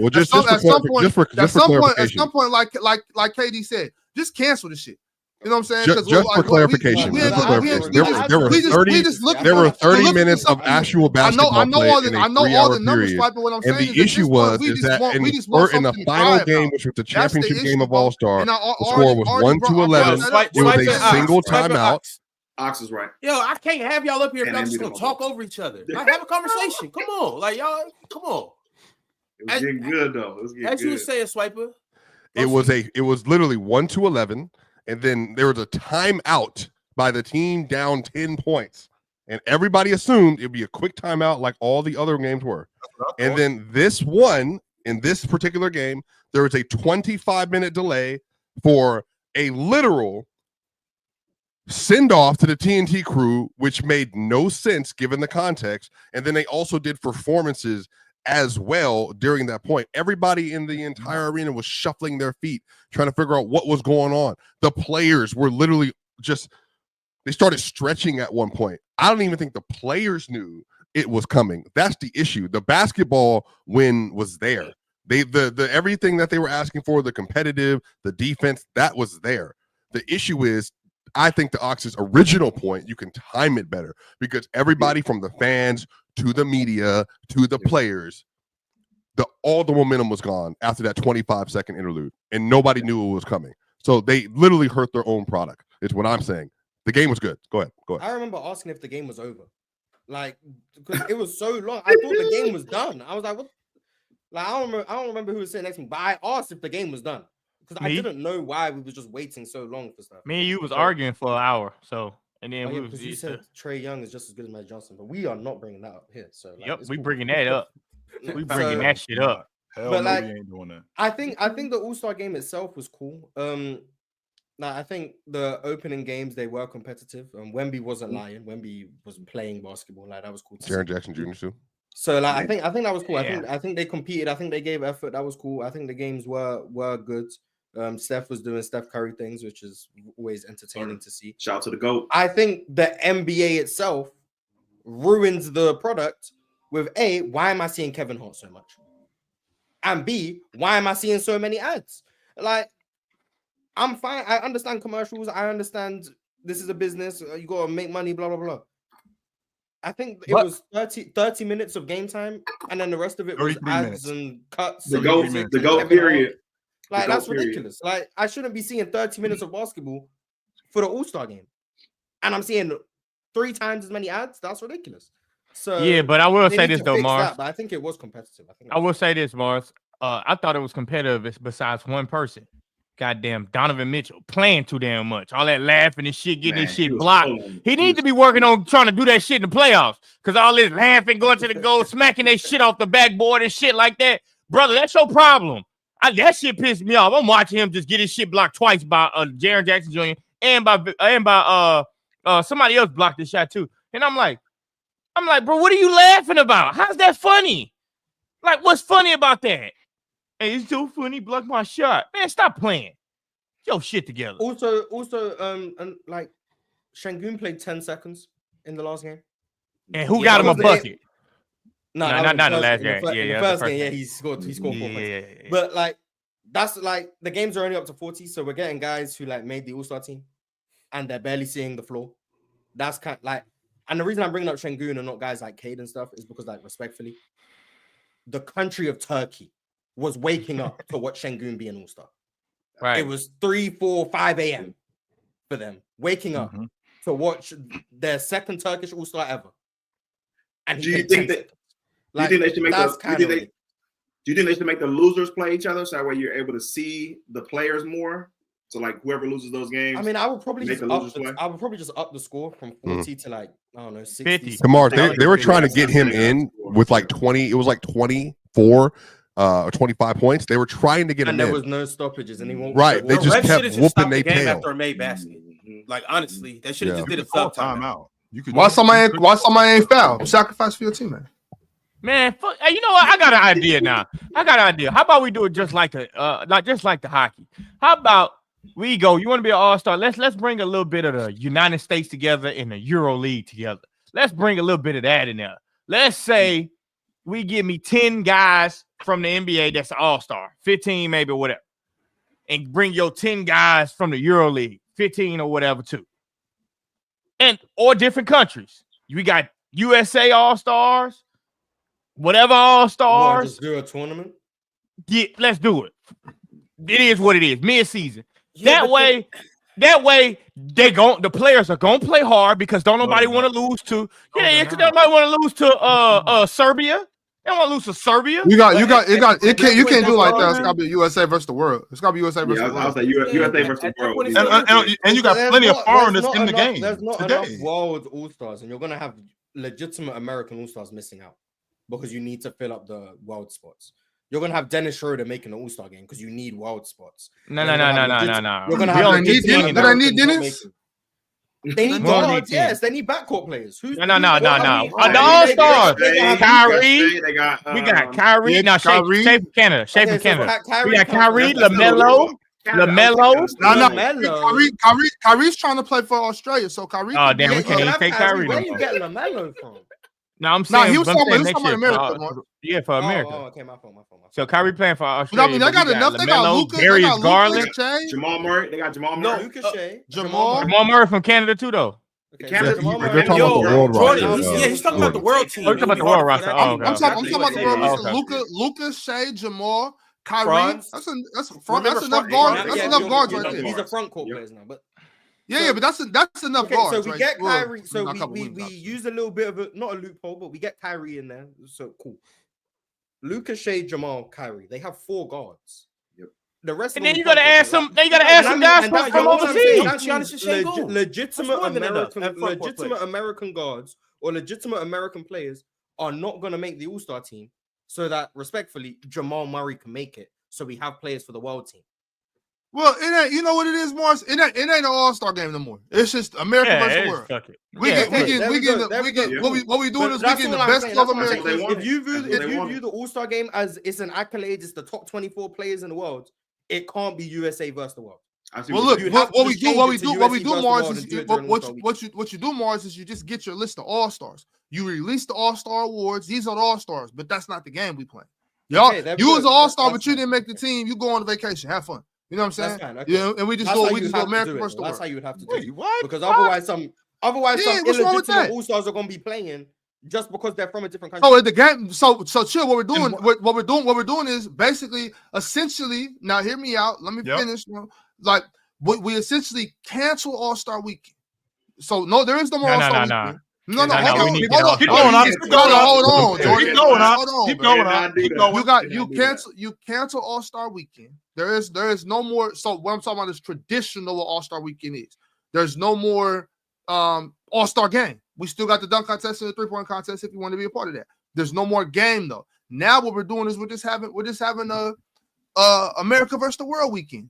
You know what I'm saying? America versus the World weekend, but we know who our All-Stars are. We've announced all the All-Stars. We voted for the All-Stars. There's no starters because they're not playing. It's just who are the NBA All-Stars. Y'all get your All-Star award, and you don't got to show up to the weekend.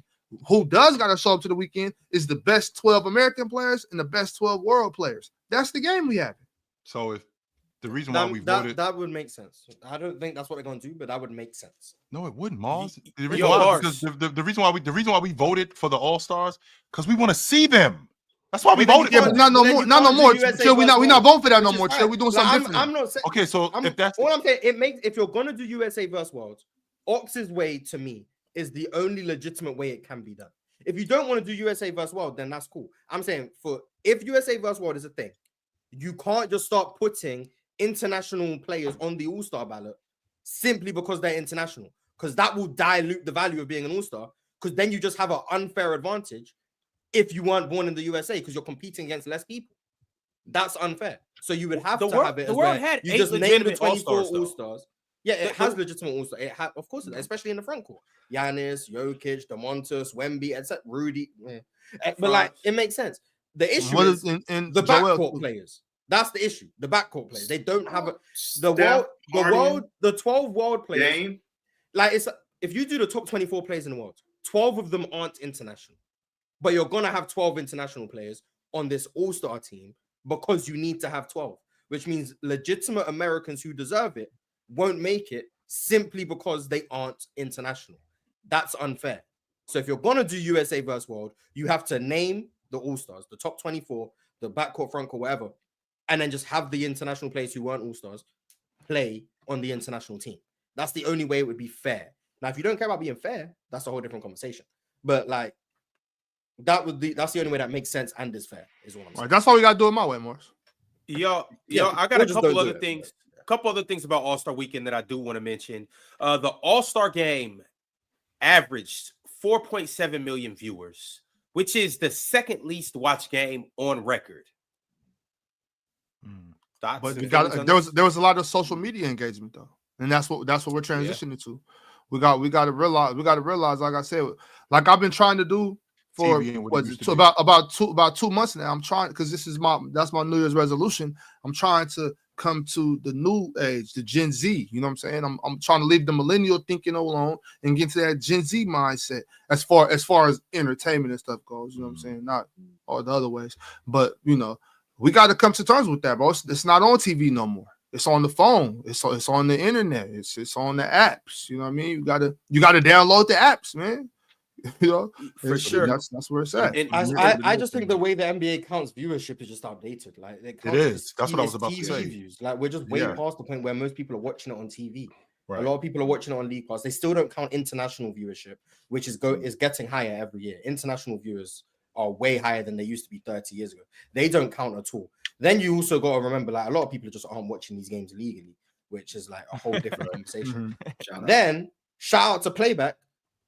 A lot of people watch games on playback too, and that doesn't count as a bunch of. If we're in the playback room on the main stage, which we will be on Friday, there's like 400, 500 people in there. That's not 500 individual views that the NBA is counting. So like, there's a lot of different ways that viewership's coming about that they aren't counting. So yes, the numbers are going down because less people are watching TV. The NBA is not having a viewership crisis. The only explanation for why you might view that is if you only think legitimate TV numbers are the only way that this game can be consumed. And that's not the case anymore. In 1994, sure, the only way you was watching the game was on TV. So the TV numbers matter. We're in 2025. Like at some point we need to just realize TV isn't the only way to watch these games. And that's the only way they seem to count it. Well, Mars, they're still signing TV deals. So I think they know. I think the NBA is very well aware of what you're saying. Mm-hmm. I just also think they have to still cater to the TVs because those are, they're still signing big TV deals. A lot of money, right? But they got to still play the game from both ends. They got to play the game with these dudes. Like, no, you're still important. You know what I'm saying? Like, come on, they're going to keep watching. You're still important. We need the money, right? So they got to play that game. But also during the All-Star weekend, they got to cater to Kai Cenat. They got to cater to Drewski. They got to cater to all the platforms, all the PC. They got to cater to that because this is the new wave.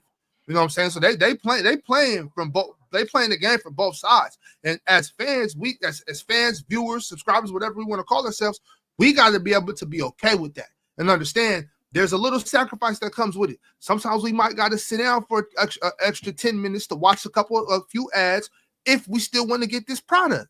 If you want this sauce, you're going to have to sit down for a second. You got to have some patience. You know what I mean? It's going to get fixed. It'll be okay.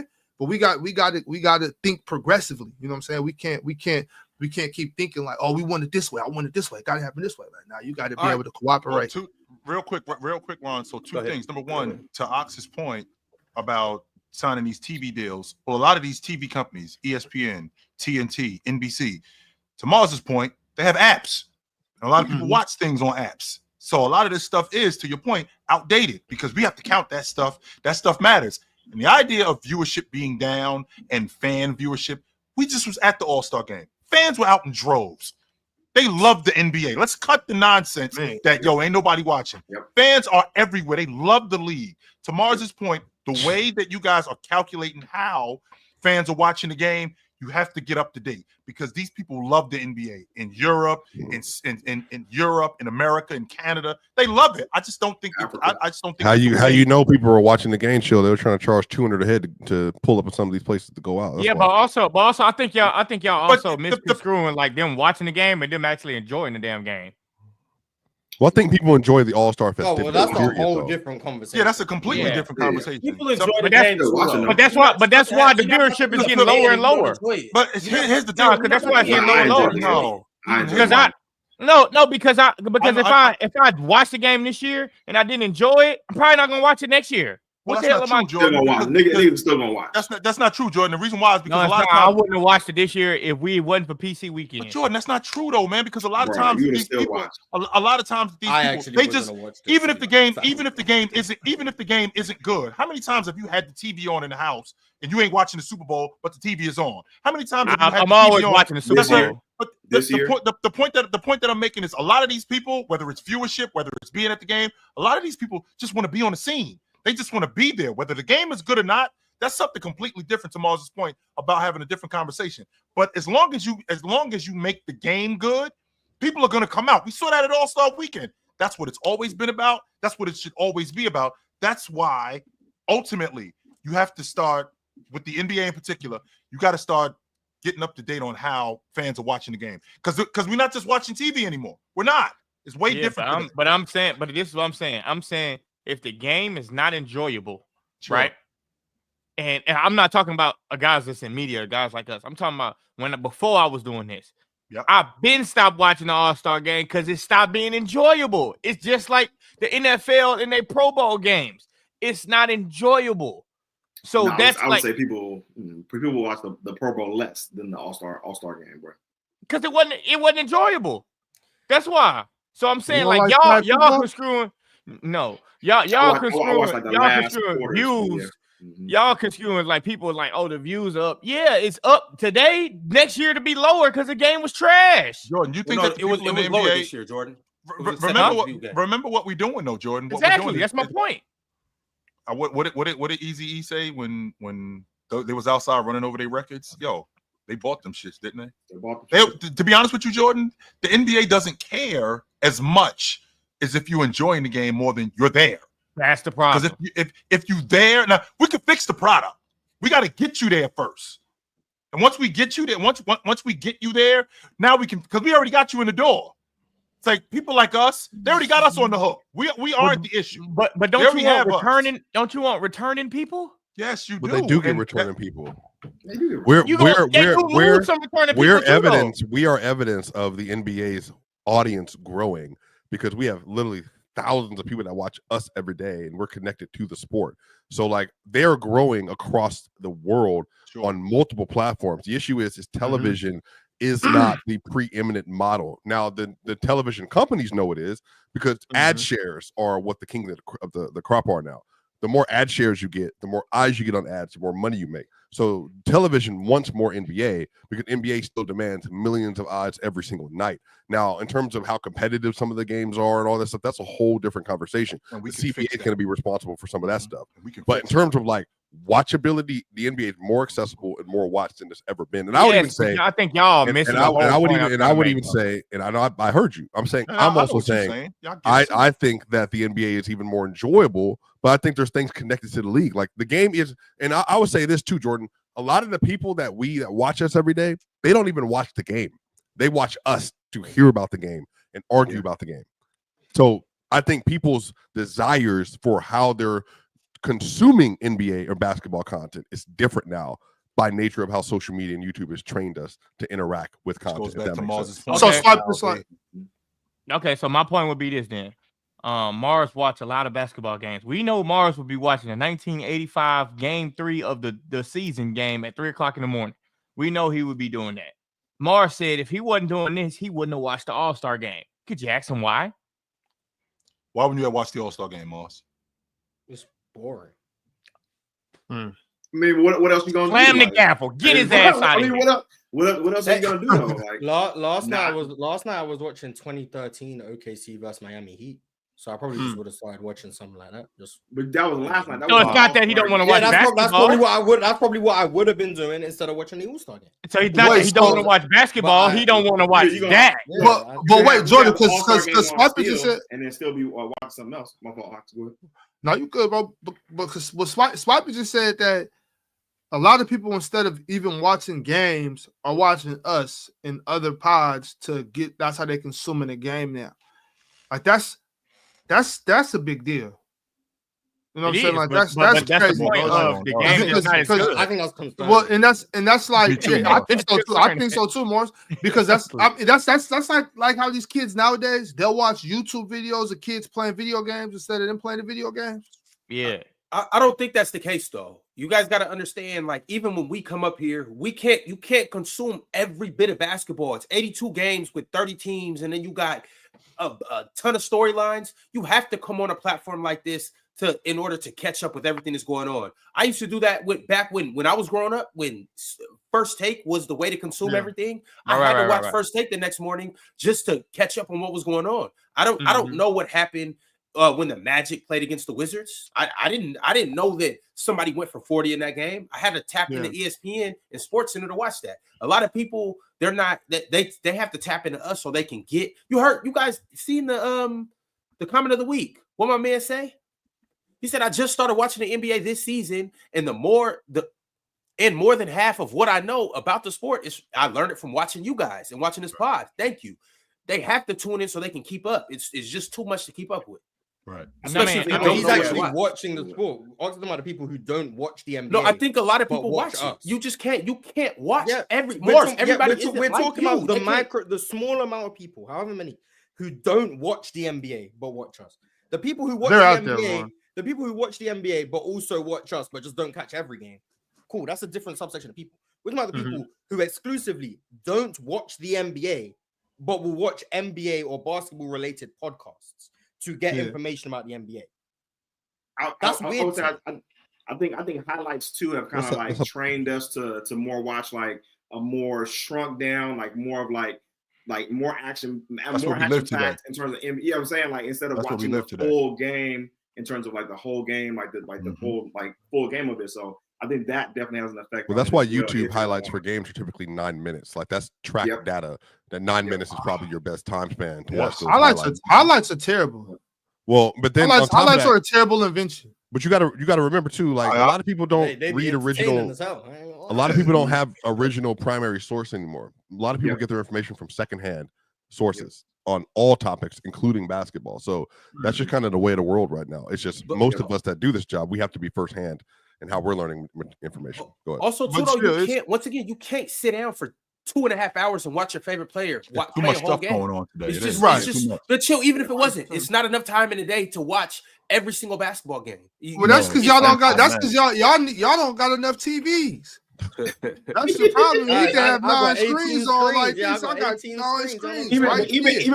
Even with that many screens, bro, it'd be hard to really lock in for each game. Like if you watch it on YouTube TV and you got multi-view going on, like you're gonna be really locked in on one screen more than the other, and you'd already miss something. So I just like that's even different. I got so many screens in here. I don't even got to turn my heater on. It's so hot.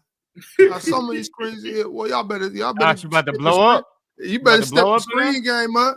So come on, watch the game. Speaking of turning into the panel to get firsthand information and get updated on things, I have breaking news, y'all. What's that? Damn. The Brooklyn Nets have just signed. Talk about it. Killian Hayes to a 10-day contract. Yeah, boy. He back. How the hell do this bum? How the hell did this bum keep playing in the NBA? The only good thing about this man is I don't know what's good about him, but how the hell did this bum keep playing in the NBA? To do it. We back. Shout out to the boy. They wait Bojan to do it? Yeah, crazy. We back. I'm taking my claps back. Bojan out indefinitely though. He out for the rest of the season. Would have put in. Still, I don't care. Still, he might resurface sometime in early. So why the hell is Killian Hayes coming back then? Like he's you guys see, this is the thing, man. Stop hating on Killian in the G League. We don't talk about what Killian Hayes been doing in the G League. Triple doubles, elite playmaking, defense. And then he gonna get in the game and be trash. And then they gonna cut his ass after these. He gonna get to day 8 and they gonna cut his ass. He ain't gonna get through the whole 10 days. Hell nah. We averaging like 21 a game in the G League. Shooting like 40% from 3. You better respect Killian Hayes. Who? He might have just needed some time down real quick just to bounce back. You guys ain't. Who? Killian Hayes is still like 23, y'all. Like who gives a damn? Hayes gonna hate, man. Hayes gonna hate. Somebody said they got 10 Killian Hayes on the Nets. We bet. I guarantee his first game he gonna play like 18 minutes. He gonna have like 13 points and 5 assists, and I'm gonna be here just victory lapping. All right, chat. I need y'all to tap in and check this out. I got a couple housekeeping announcements for you. First off, we done damn near went 3 hours, and I haven't even got on y'all asses about liking the video. So y'all better have already liked that video. I haven't told y'all to subscribe yet. Subscribe to the Player's Choice channel and follow us on all social medias. I did tell you that once, and I'm going to tell you it again. Follow us on TikTok, follow us on Twitter, follow us on Instagram, Player's Choice Show. Furthermore, shout out to our Hall of Fame members. If you're not a member yet, be like these guys and become Hall of Famers. My man Cheese, Vale, J-Hub, Multi-Kenny, and Cobra Son of Raditz. Also, scan this QR code to sign up for the PCL March Madness. It is coming up here in a few weeks. And we do need a couple wild cards. Y'all remember John D and y'all remember MTL. Well, this is your opportunity to become a wild card and prove that you are one of the best NBA ball knowers in the world by debating against guys like Mars, Chill, Swiper, etc., etc. And last but not least, we need one buddy in Vision up in this. Last but not least, we have episode 500 coming this Friday. It will be a 5-hour streamathon with some of your favorite panelists, but also some of your favorite guests. And we got people coming from the past that used to be panelists that aren't panelists anymore, but we have amazing guest appearances. So tap in. I think we got like over 20 guaranteed people that are going to show up. So you don't know who you're going to get, but you might get somebody that you expect to get. So that's that. Also, Mill, where can we find you out on social medias? At On Base Soil. Follow the YouTube. Follow us on all socials at On Base Soil. Follow me at FlyAssMill, FLYASSMILL on all social media accounts. What? FlyAssMill like that? Right there. Yep. Yes, sir. There you go. FlyAssMill. Yes, sir. Shout out gang. All right. And the Warriors will be making this run like Draymond Green said, and we will be bringing the 5th championship back to the Bay. And so after every playoff series that you win, has the championship trophy. And make sure to hit me up, and I'm gonna get you up here after every series. Still never won a game in the. And we beat the OKC Thunder in 6 games. Then we will go ahead and get that championship. Wait. If you had to play Denver, you think they'd beat Denver too? Denver is the tougher matchup, and that's going to be hella hard. I'm not going to lie to you. That Jokic definitely owns us and bodies us right now. They haven't beat them since 22. Denver is a tough matchup for us. I'm not going to lie to you. So that would be the one. That's why Mars making that face. But we can definitely beat the OKC Thunder for sure. Matchups are important. Yeah, they are. Hey! Before you leave, I need you to do one more time. Yeah, I want to hear. There we go. Oh, bro, you already know, bro. You gotta come back, bro. The baby lit, bro. All right. Or we need Mars to do. Come on, Mars. Come on, Mars. You think the Bay gonna let you disrespect Pac, nigga? Say it. Come on, Mars. Come on. I forgot to ask you about that all weekend. Come on, Mars. One more time. Come on. One time. No. Damn. All right, y'all. And the British accent would have been crazy. We do indeed got super chat, so let's go ahead and make it happen. We got a few of them. Let's tackle them right now. A few. Tito El Bandito said, "What's up, panel? Would love to know y'all opinions on mismatch hunting. Of course, it's the smartest / most efficient play But do you lose credit for not wanting to go head-to-head against your equal on the court? No, sound like you're not supposed to feel like you got it. You're not supposed to feel like you got it equal on the court. But it's not. There's nothing wrong with mismatch hunting. That's just good basketball. That's part of the game. Yeah, a lot of people surprisingly saw my tweet about that. So yeah, but I think it's just logical. Bad defender. Go after him. Yeah. Go after him. How it should be done. Yes. I mean, it's a game. It doesn't make sense. Okay, I got prime Kawhi here. Right. And I got Steve Nash there. Go against Kawhi. We're gonna go after Kawhi. Yeah. Good luck. Like, You only do that. You only do that if do you're that? insane. If you're insane, you only do that just to pump yourself up. Like, yeah, I'm going at that nigga today, and then that nigga stop you 5 times in a row. Then you like, yeah, I'm going after that switch today, nigga. Give me Steve Nash. Like, Yeah, you like, gotta be insane. I think people have I don't understand it, but people have an obsession with like not overcoming adversity, but purposefully making your life more difficult to then overcome the difficulty that you've put yourself in. Agreed. It's called self-sabotage. You came back 3-1 in a series. Okay, I'd rather not go down 3-1 in the first place. Like, I don't understand the idea of you get more credit for making things more difficult for yourself and then still overcoming it, when you could just make it easier for yourself and then succeed originally. Like, one is just it makes a lot more sense, but I guess sense goes out the window when we're discussing sports, and it's all about pride and ego.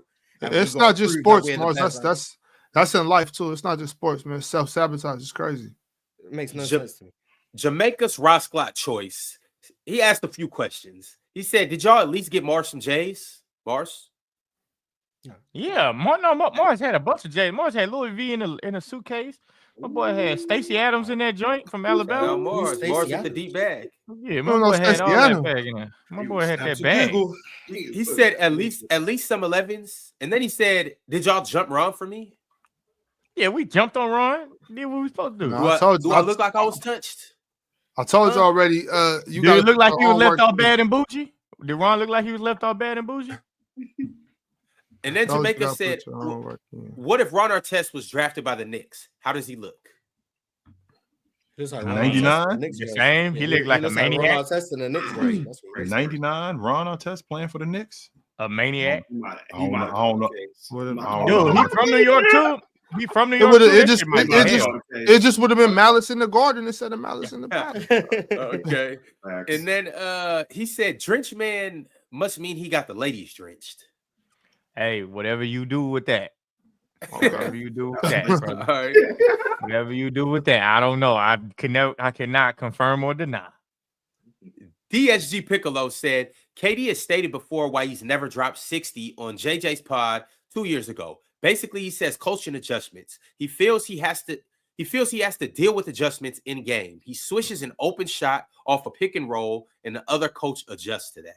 Everyone does their adjustments. Everyone does their adjustments. He's not the only person who sees I hope that's not what KD said. I hope imagine that. He's not the only person who sees adjustments. If Steph KD would never say that. If Steph Curry comes off a pick and they in drop coverage and he makes 1 or 2 threes, best believe they blitz in that pick and roll. Like, it's not. And by the way, Mars. And by the way, he getting blitzed. Oh yeah, I guess I can't score no more now. I'm getting blitzed now. Give me a break. Like, if that's what he said, then basically he said, "Well, I'm just not good enough to drop 60." The hell? Which isn't a knock. Like, not being good enough to drop 60 is not no big deal. What is Curry's career high? What is Curry career high? 62. He got a 62 and 61 point game. So 7 points more than KD. You know, and we're not gonna poke fun at KD like, you can't score 60. No, it's not, you know what I'm saying? We're not gonna do that. But if that's what he said, then he said, "I'm not good enough to drop 60." Yeah, that's okay. We gotta accept that. Shout out to KD.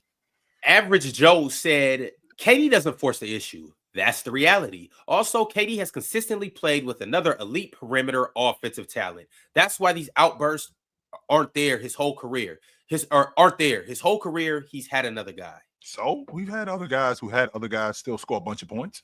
What the hell? Yes, we've had. I saw Scottie Pippen score 50 with Jordan on the crew.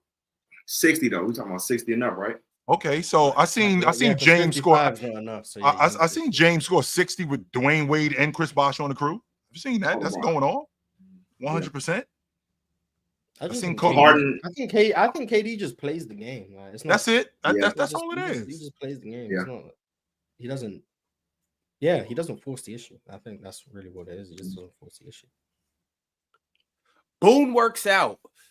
Said hypothetical. Choose from any basketball era which players are you building around to win the most chips. The player you choose stays at his peak, never gets injured, and has no fall off. My pick, Dwayne Wade.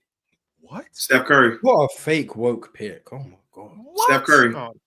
You don't got to deal with you have to deal with any injuries, and they stay in their peak, and you taking Dwayne Wade. Shit, Lynn Bias. He might be from Miami. Mad about it. Shit, Lynn Bias. I'm picking Lynn Bias. I don't know what y'all talking about. I don't know what to tell you, but like, I'm taking the person who like just did win the most chips. I'm gonna just take the one that Who's that? the most guys. But that's Scotty though. That's what Russell. Oh, Bill. I'm taking Magic Johnson, but that's a good one. He definitely had an injury. Yeah. He had the injury in year what? Not one injury. Year 11, year 12. Yeah, he had an injury at that point. So maybe if he played twice Bias. as long, maybe he could have got to 10, which is guess what? Less than Bill Russell. Tough. Yeah, I'm gonna just take the one who actually won 11. Right. Steph Curry did it with without KD, with Jordan Poole. Might win without KD and with Jordan Poole is a crazy statement. That's crazy. That's a crazy statement. That's a crazy statement, though. He won with Maurice Spates, bro. Like, I gotta go Steph, bro. How many rings Steph got? How many rings Steph got? 4, right? It only has 4. There's a Robert Horry gap between Steph and Bill Russell. Come on, man. Robert Horry, what are we doing, bro? What are we doing? I might gotta take Jabari Parker for real. Ain't no telling what that boy would have been. No. He wasn't doing that before his injury in the NBA though. Gandhi KV2 said chill. What made you go vegan?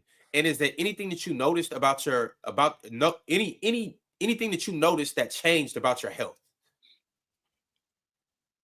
Quick answer. It was because I wanted to feel better, and yes, I did notice I had more energy when I started going vegan. Yes. Phil made it abundantly clear it's not because he cares about animals. No, it has nothing to do with it. No. I asked him that when we was in Indianapolis. I was like, is it animal protecting it? Animals kill animals. No, I couldn't care less about that. And to the last part, what would you like to see the new NBC implement? Bring back. That's all I care about is the music. Bring the music back. Bring the music back. That's it. Bring the music back. Hey, if you're too young to know about it, you'll know about it soon. Brax said Drenchman had on neon pleather button up. Come on, yo. Yo, Brax, stop playing, B. That leather that he had on, that was clean, yo. It was. You know what? My man was clean. I don't take fashion advice from a bozo or a bum. Bozo Brax. I think that got a ring to it, yo. Yeah. Bozo Brax. He was. Ain't nobody need to take no advice from them. I'm the one you need the advice from. Let me be your advisor. For a nice Hunter with the member chat said Max dunk over the car is a top 3 in contest history. I agree.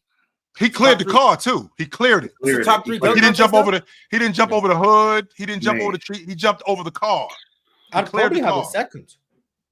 You might, yeah. I'll say top 3. I'll say top 3. I don't know why you're looking at me like that, but yeah, I'd probably have a second. I didn't know. All right, that's a big deal. Shit was crazy. Shout out that was his first done. He really set it off. LaFlame said Jordan really is the Drench man. Yes, he is. You know what you're talking about, LaFlame. There it is. There you go. You know what you're talking about. Cultured Bandit, on the other hand, with the members chat, he said Dub Frenchman, the Drench man, and Dub Seal Leather shirt. Man, stop with the Frenchman stuff. That's allegedly. It's the Drench man, not the Frenchman. You understand what I'm saying? Embrace who you are, Frenchie. Embrace who you are. Quan with the members chat said favorite moment of the IRL pod is when Mars and Swiper cooked on KD's defense. Suns 27th in D, but KD is like 6th in opponent field goal percentage after guys like Amin, Triple J, and Peyton Watson. One of the major problems that I have right now is that we look at KD in a small lens. Like we forget how good he used to be. That's probably the biggest problem that I have. And people expect him to still be that good, even though he's still damn good. He's still really people expect him to be what he used to be. He's not. Yeah, but the thing about it is in that conversation, you give him less credit than he does for how good he's still. I think that's. But in that particular conversation, that's what we was talking about. We're talking about who KD is right now. Right. Mars and Swiper decided to lie about the defense, about how good he is on defense right now, and then this dude tried to back it up with some basketball false stats. No, I don't care about opponents. It's not even basketball. It's just that stat. I mean, we proved time and time again how flawed it is. You know what I'm saying? Like that's I don't care about opponent field goal percentage, but I still think KD is still a really, really good defender. I also think KD is a good defender, but I think y'all hype it a little bit. Y8MS said Dub Chat, Dub PC, Dub Creamtown with LaQuisha, Dub Swipovich. Nice. Shout out LaQuisha. I don't know how you got in super chat, but man. Gabe 2 Funny 02 with the members chat said single game performance is greater than consistency. Interesting. Very interesting net to pick. All right. Jesus Entertainment became a YouTube member today. Shout out to Jesus. Living Man said, Ron, when are we getting the Harden story? Maybe Friday. We'll just have to see, y'all. Mm-hmm. From this weekend? Maybe. It's from this weekend? Oh, no, this is from long. Okay. Like 15 got you. Long time. Back when that beard wasn't as nappy as it is right now. But shout out James. Lee Mack said, will is there video footage of everyone playing ball in San Fran? Yeah, I missed the clip of Mars shooting that Jay from the top of the key. I missed it. I won't confirm or deny whether he made or missed it though. It was an elbow by like 3 feet. I can confirm that. we played a lot less ball this time than the other 2 weekends. Ray B said, I haven't watched the All-Star game in full in almost 4 years. It's so boring now. Team USA versus the world. Sign me up for that. That could bring the excitement back. There we go. I'd be interested to watch USA versus the world. Definitely watch. There we go. Nah, Team USA versus the world, but play FIBA rules. Yeah, I'll be interested to see that. There we go. And I want people from the Euro League to play too. I don't care about that, but I do. I want them to play. Drink More Water said, who is the most famous person each of you guys either saw, stood next to, or actually got to speak to? Rakia Jackson. Chill. Michael Ealy. Many people came up to Chill asking for pictures. I told y'all Michael Ealy was in our hotel. Yeah. I saw Michael Ealy walking into the game. I didn't see it. I didn't see him in our hotel. I'm walking with my breakfast. I look up and we just look at each other. Did you get a picture with him? He's cool, dude. I'm not gonna go take no picture with no other grown ass man.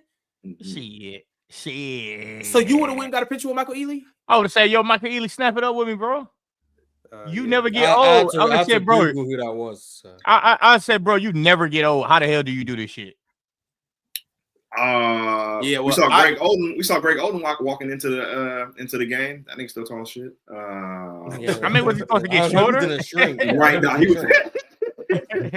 Desi Banks saw Desi Banks for a quick second too. You saw Parlay with him? You saw Parlay with him? I did not see Parlay with him, bro. It was hella funny because it was like, depending on your level of celebrity, you was either walking into the front of Chase Center or you was walking into the side. That's how you know what I'm saying? Know how popping you are. Me and George saw Glorilla. Allegedly. Allegedly. Nice. Yeah, that's some allegedly bullshit. When I was flying out though, I mean I seen a bunch of people during, but I saw Tony Allen when I was flying out. I didn't even realize who realized it was him until when we got through TSA. Was the dude that do the when he do the videos and he be like this, like, what did we do? African dude? The TikToker guy. That dude, that one, right? He be doing that shit. Yeah, that dude. Yeah, I saw Tony Allen on the way out too at the airport. But I was trying to play defense. Nah. Yeah, he looked like he can still guard though. But the most famous person I seen, Muggsy Bogues. Come on now. Oh yeah, that's right. That's right. Me and John was about to go up the elevator. I had to help Muggsy because they ain't had the card. They ain't know how to get all the way down. So she asked me for it, and I was like, okay, yeah. And I just looked to the side. I see her. Well, I said, oh shit. I got a picture with him. I don't know what Ron talking about. I took a picture with little old Hall of Fame Muggsy. Not every day you run into a Hall of Famer. First of all, Muggsy's not in the Hall of Fame. That's number one. I thought he was. He not second. He not second team Hall of Fame. No, second team Hall of Fame. He not second ballot Hall of Famer. That's crazy. No. All right, you run into a Hall of Famer? Who'd you run into, Ron? The Hall of Famer you said you ran into? You. Me? Who are you talking about? Yeah, he played for the Nuggets in the 90s. Yeah. Mars is nasty. All right, so Gregory Kirkland said, chill. Your boy is selfish and soft like Sharman. He knew he wasn't going to play. Talking about James. Yeah, he's soft like he ruined the NBA. I've never heard so many people complain about someone not playing in an All-Star game. Can you believe that? I don't think they're complaining. Meanwhile, Anthony Edwards just gets to skate right under the radar while he did the same thing. Gone. And ain't no one say a word about Ant. I'm just there, just watching LeBron get all this criticism. Like, Giannis ain't playing either. But why? The league if this is where it comes with. Well, the thing with Giannis ain't the same though. Giannis situation ain't the same thing because everybody knew that. And he waited. All I'm saying is Norman Powell could have got that spot. And why didn't LeBron dress out for the pictures? Bro, that was the worst part. Like, why didn't LeBron dress out for the pictures? That shit was dumb. He's an attention whore. That's why. Because a lot of people who have been injured for the All-Star game didn't dress up. No, a lot. Giannis, that shit look nasty. Get out the pictures then. Get out the pictures. That's fine. If you want to say that, I'm just saying like a lot of players throughout history also did the same thing LeBron did. But not for the picture though. Yes, for the picture. Later, fellas. You can find pictures where it was I gotta get out the you can find picture. pictures where it was Yao Ming. You can find pictures where it was Steve Nash. All of them doing it. Like it's not a rare thing that you don't dress up for the picture. It's just when it's LeBron, it gets attention. I don't understand. Like, well, I understand it's LeBron, but like people are making an issue out of something that a lot of people have done throughout history. Maybe we don't remember it, Mars. Damn. Yeah, because you only care when it's LeBron. Exactly. I don't remember. That's my point. At all. That's why I wouldn't. That's why I don't want to be the face of the league. You see where it comes with. Anything LeBron do is a problem. Like, damn, leave me alone. It did look crazy though, Mars. Like everybody, I don't care what the picture looks like. I've never seen anyone. On, oh my god, this All-Star picture look crazy. Just throw on your jersey. Tell me what the All-Star picture looked like in 2012. Why don't no one care? If somebody showed up in street clothes, we would have said something. All right, so my man Penn sent through the super chat. He said, "Dub PC, y'all killed All-Star Weekend. That the group works. I think Chill, Jordan, and Ron give a lot of good / positive energy." You're right, Penn. We carry in the energy department. Cashmere. Oh, my fault, Ron. I didn't drop it. I didn't cut y'all. Yeah, I was so juiced when y'all walked into the event when I see y'all at, because y'all said it wasn't too many of us in there. And I'm like, okay, these, you know what I'm saying? They got some real ones in the building. So no, that was cool. That was cool. I will say that. Cashmere said, Marge dressed like a Chirac Savage. We going to Chicago? Soon, yeah. I'm gonna go to dentist appointment. You got a dentist appointment all weekend? Yeah. I'll hook you up with a dentist in Chicago. I'll find one for you. We'll be good.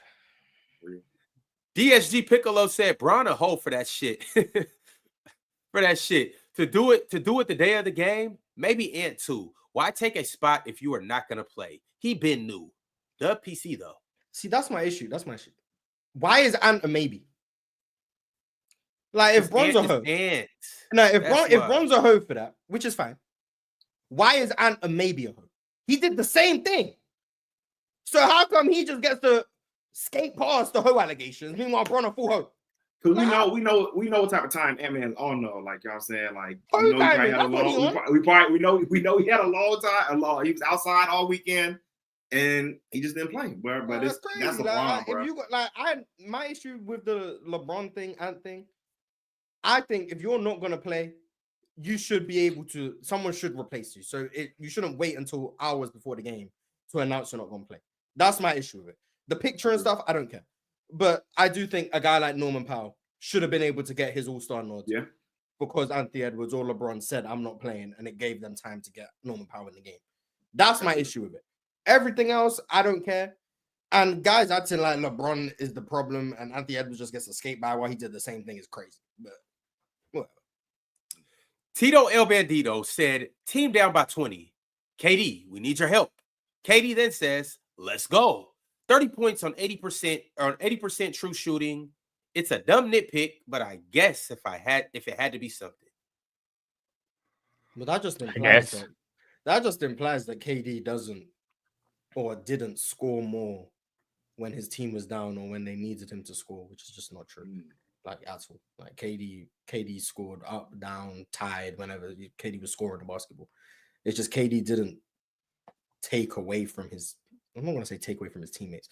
KD didn't break away from the game to try and force the issue, I guess. Not often anyway, which I don't have a problem with. ZB Ruthless said, the game logic, I told Mars this on his channel. Just give the best players top 12 East and West awards, then give the game to the fans or to the fan faves or USA versus World. Yeah, I'm fine with that. I think it's just be the top 24 players regardless of position and conference. But that's never gonna happen. Like I don't think you should miss out on being named an all-star because you're the 6th best guard in the West, but you'd be the 2nd best guard in the East. I don't think that's fair. So I also think the positions don't matter. If there's just 7 legitimate great point guards, then they should all be all-stars.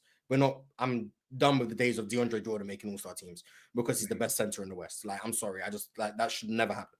So it should just be the top 24 players in the NBA, regardless of position and conference. That's how I would do it. But Hoop never stops. Said KD's scoring ability is why he's number 1, not points per game or 60 balls.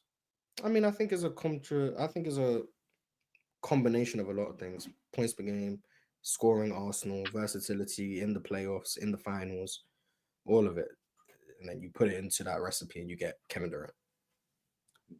Average Joe said the last time we saw Steph in the playoffs, he was going 7 games versus the Kings. But y'all think he's taking out the Thunder? With that game or with that series, I mean, we had a lot of turmoil on the team.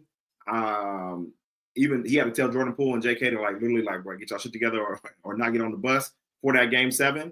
Right now, is that what he said or that's allegedly? I know that's literally what he said in the meeting. He it's said what was reported. Yes. Yeah, what was reported. He said, y'all either gotta get on this bus, you know what I'm saying, or not gonna play at all. But with Jimmy Butler, bro, that's already an upgrade from that team, from that era. So, bro, we've already beat the Thunder twice this year. We got Jimmy Butler on the team. We're gonna have JK coming back. I'm saying we get them in 6 games, bro. It's that easy. Worth Living said US versus the world. 334 million people versus 8 billion people. And if the USA loses, people would say the world caught up. Well, that implies the whole world plays basketball, which it doesn't. It also implies the whole USA plays basketball, which it doesn't. But like worldwide, you're not going to have a bunch of people who play basketball, let alone 6'5" super athletes. So the number is not 8 billion, obviously. It's still higher than the US, but it's not. That's disingenuous, basically. That's disingenuous. But well. Emperor Beast Kato said, Mars is such a UK dude with that fit, LOL. From the ends. You got to be talking about that black do-rag, black kicks. Blue jeans. Hey Mars, did y'all start the Nike Tech suit wave, like bro was saying? I don't know. Maybe not. I don't know. That's what one of the rapper dudes said. I have no. You talking about Central C? Central C said that. Yeah. That's what Shout out Central C. Maybe they did. I don't go outside. I don't know when fashion trends start. Like, so I can answer that question. But but you know you're gonna put an end to it, right? Who? Just kidding, Mars. Don't worry about it. Okay. Shout out the UK. Shout out Mars. Shout out the Black Hoodie, Black Scully, Black Do-Rag, and Black Kicks. My man Penn sent through another super chat. He said, Dub Mars, Swiper, and Ox 2. Damn, Penn? Or damn, Jordan? He ain't. No, he said the first super chat said Jordan had good energy, remember? So he acknowledged everybody? Yeah. He acknowledged you, Chill. He did 3-on-3. He did a 3-on-3. You, Chill, and Jordan in the first one. And then he acknowledged me, Ox, and Swiper in the second one. Shout out Penn, showing love. Marquivian Black said Kobe scored 81 on low volume 3-point shooting. And he shot 20 free throws that game, I believe. But yeah, let's 20 free throws a lot.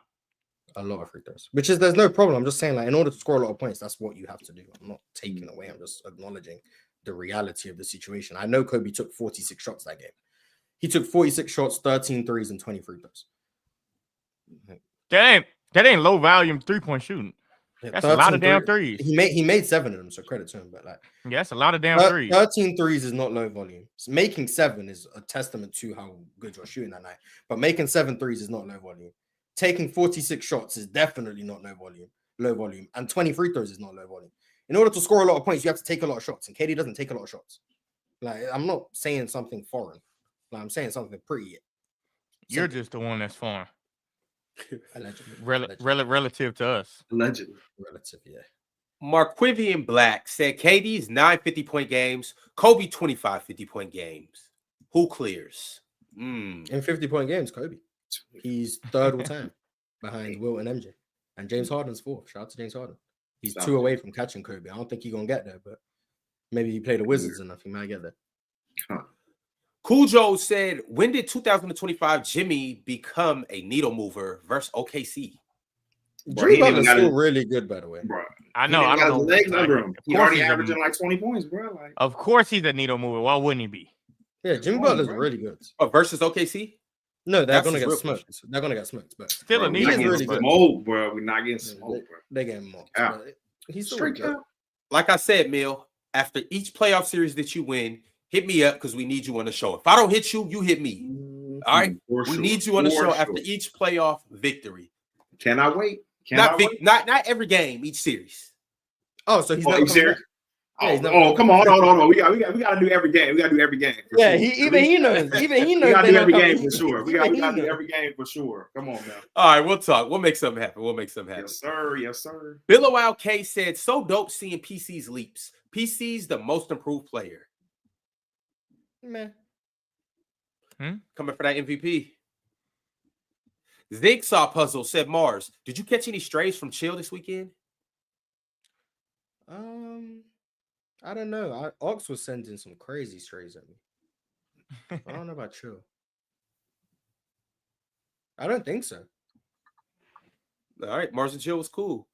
Last but not least, DSG Piccolo sent through the last super chat. He said, you right, Mars, and a hoe too. That's all I wanted to hear. Yeah, that's all I wanted to hear. There we go. That's cool. All right, y'all. It's been real. Mill, appreciate you for coming through. Jordan, Marge, you already know the drill. Mill, once again, you want to tell everybody where they can follow you and find you at?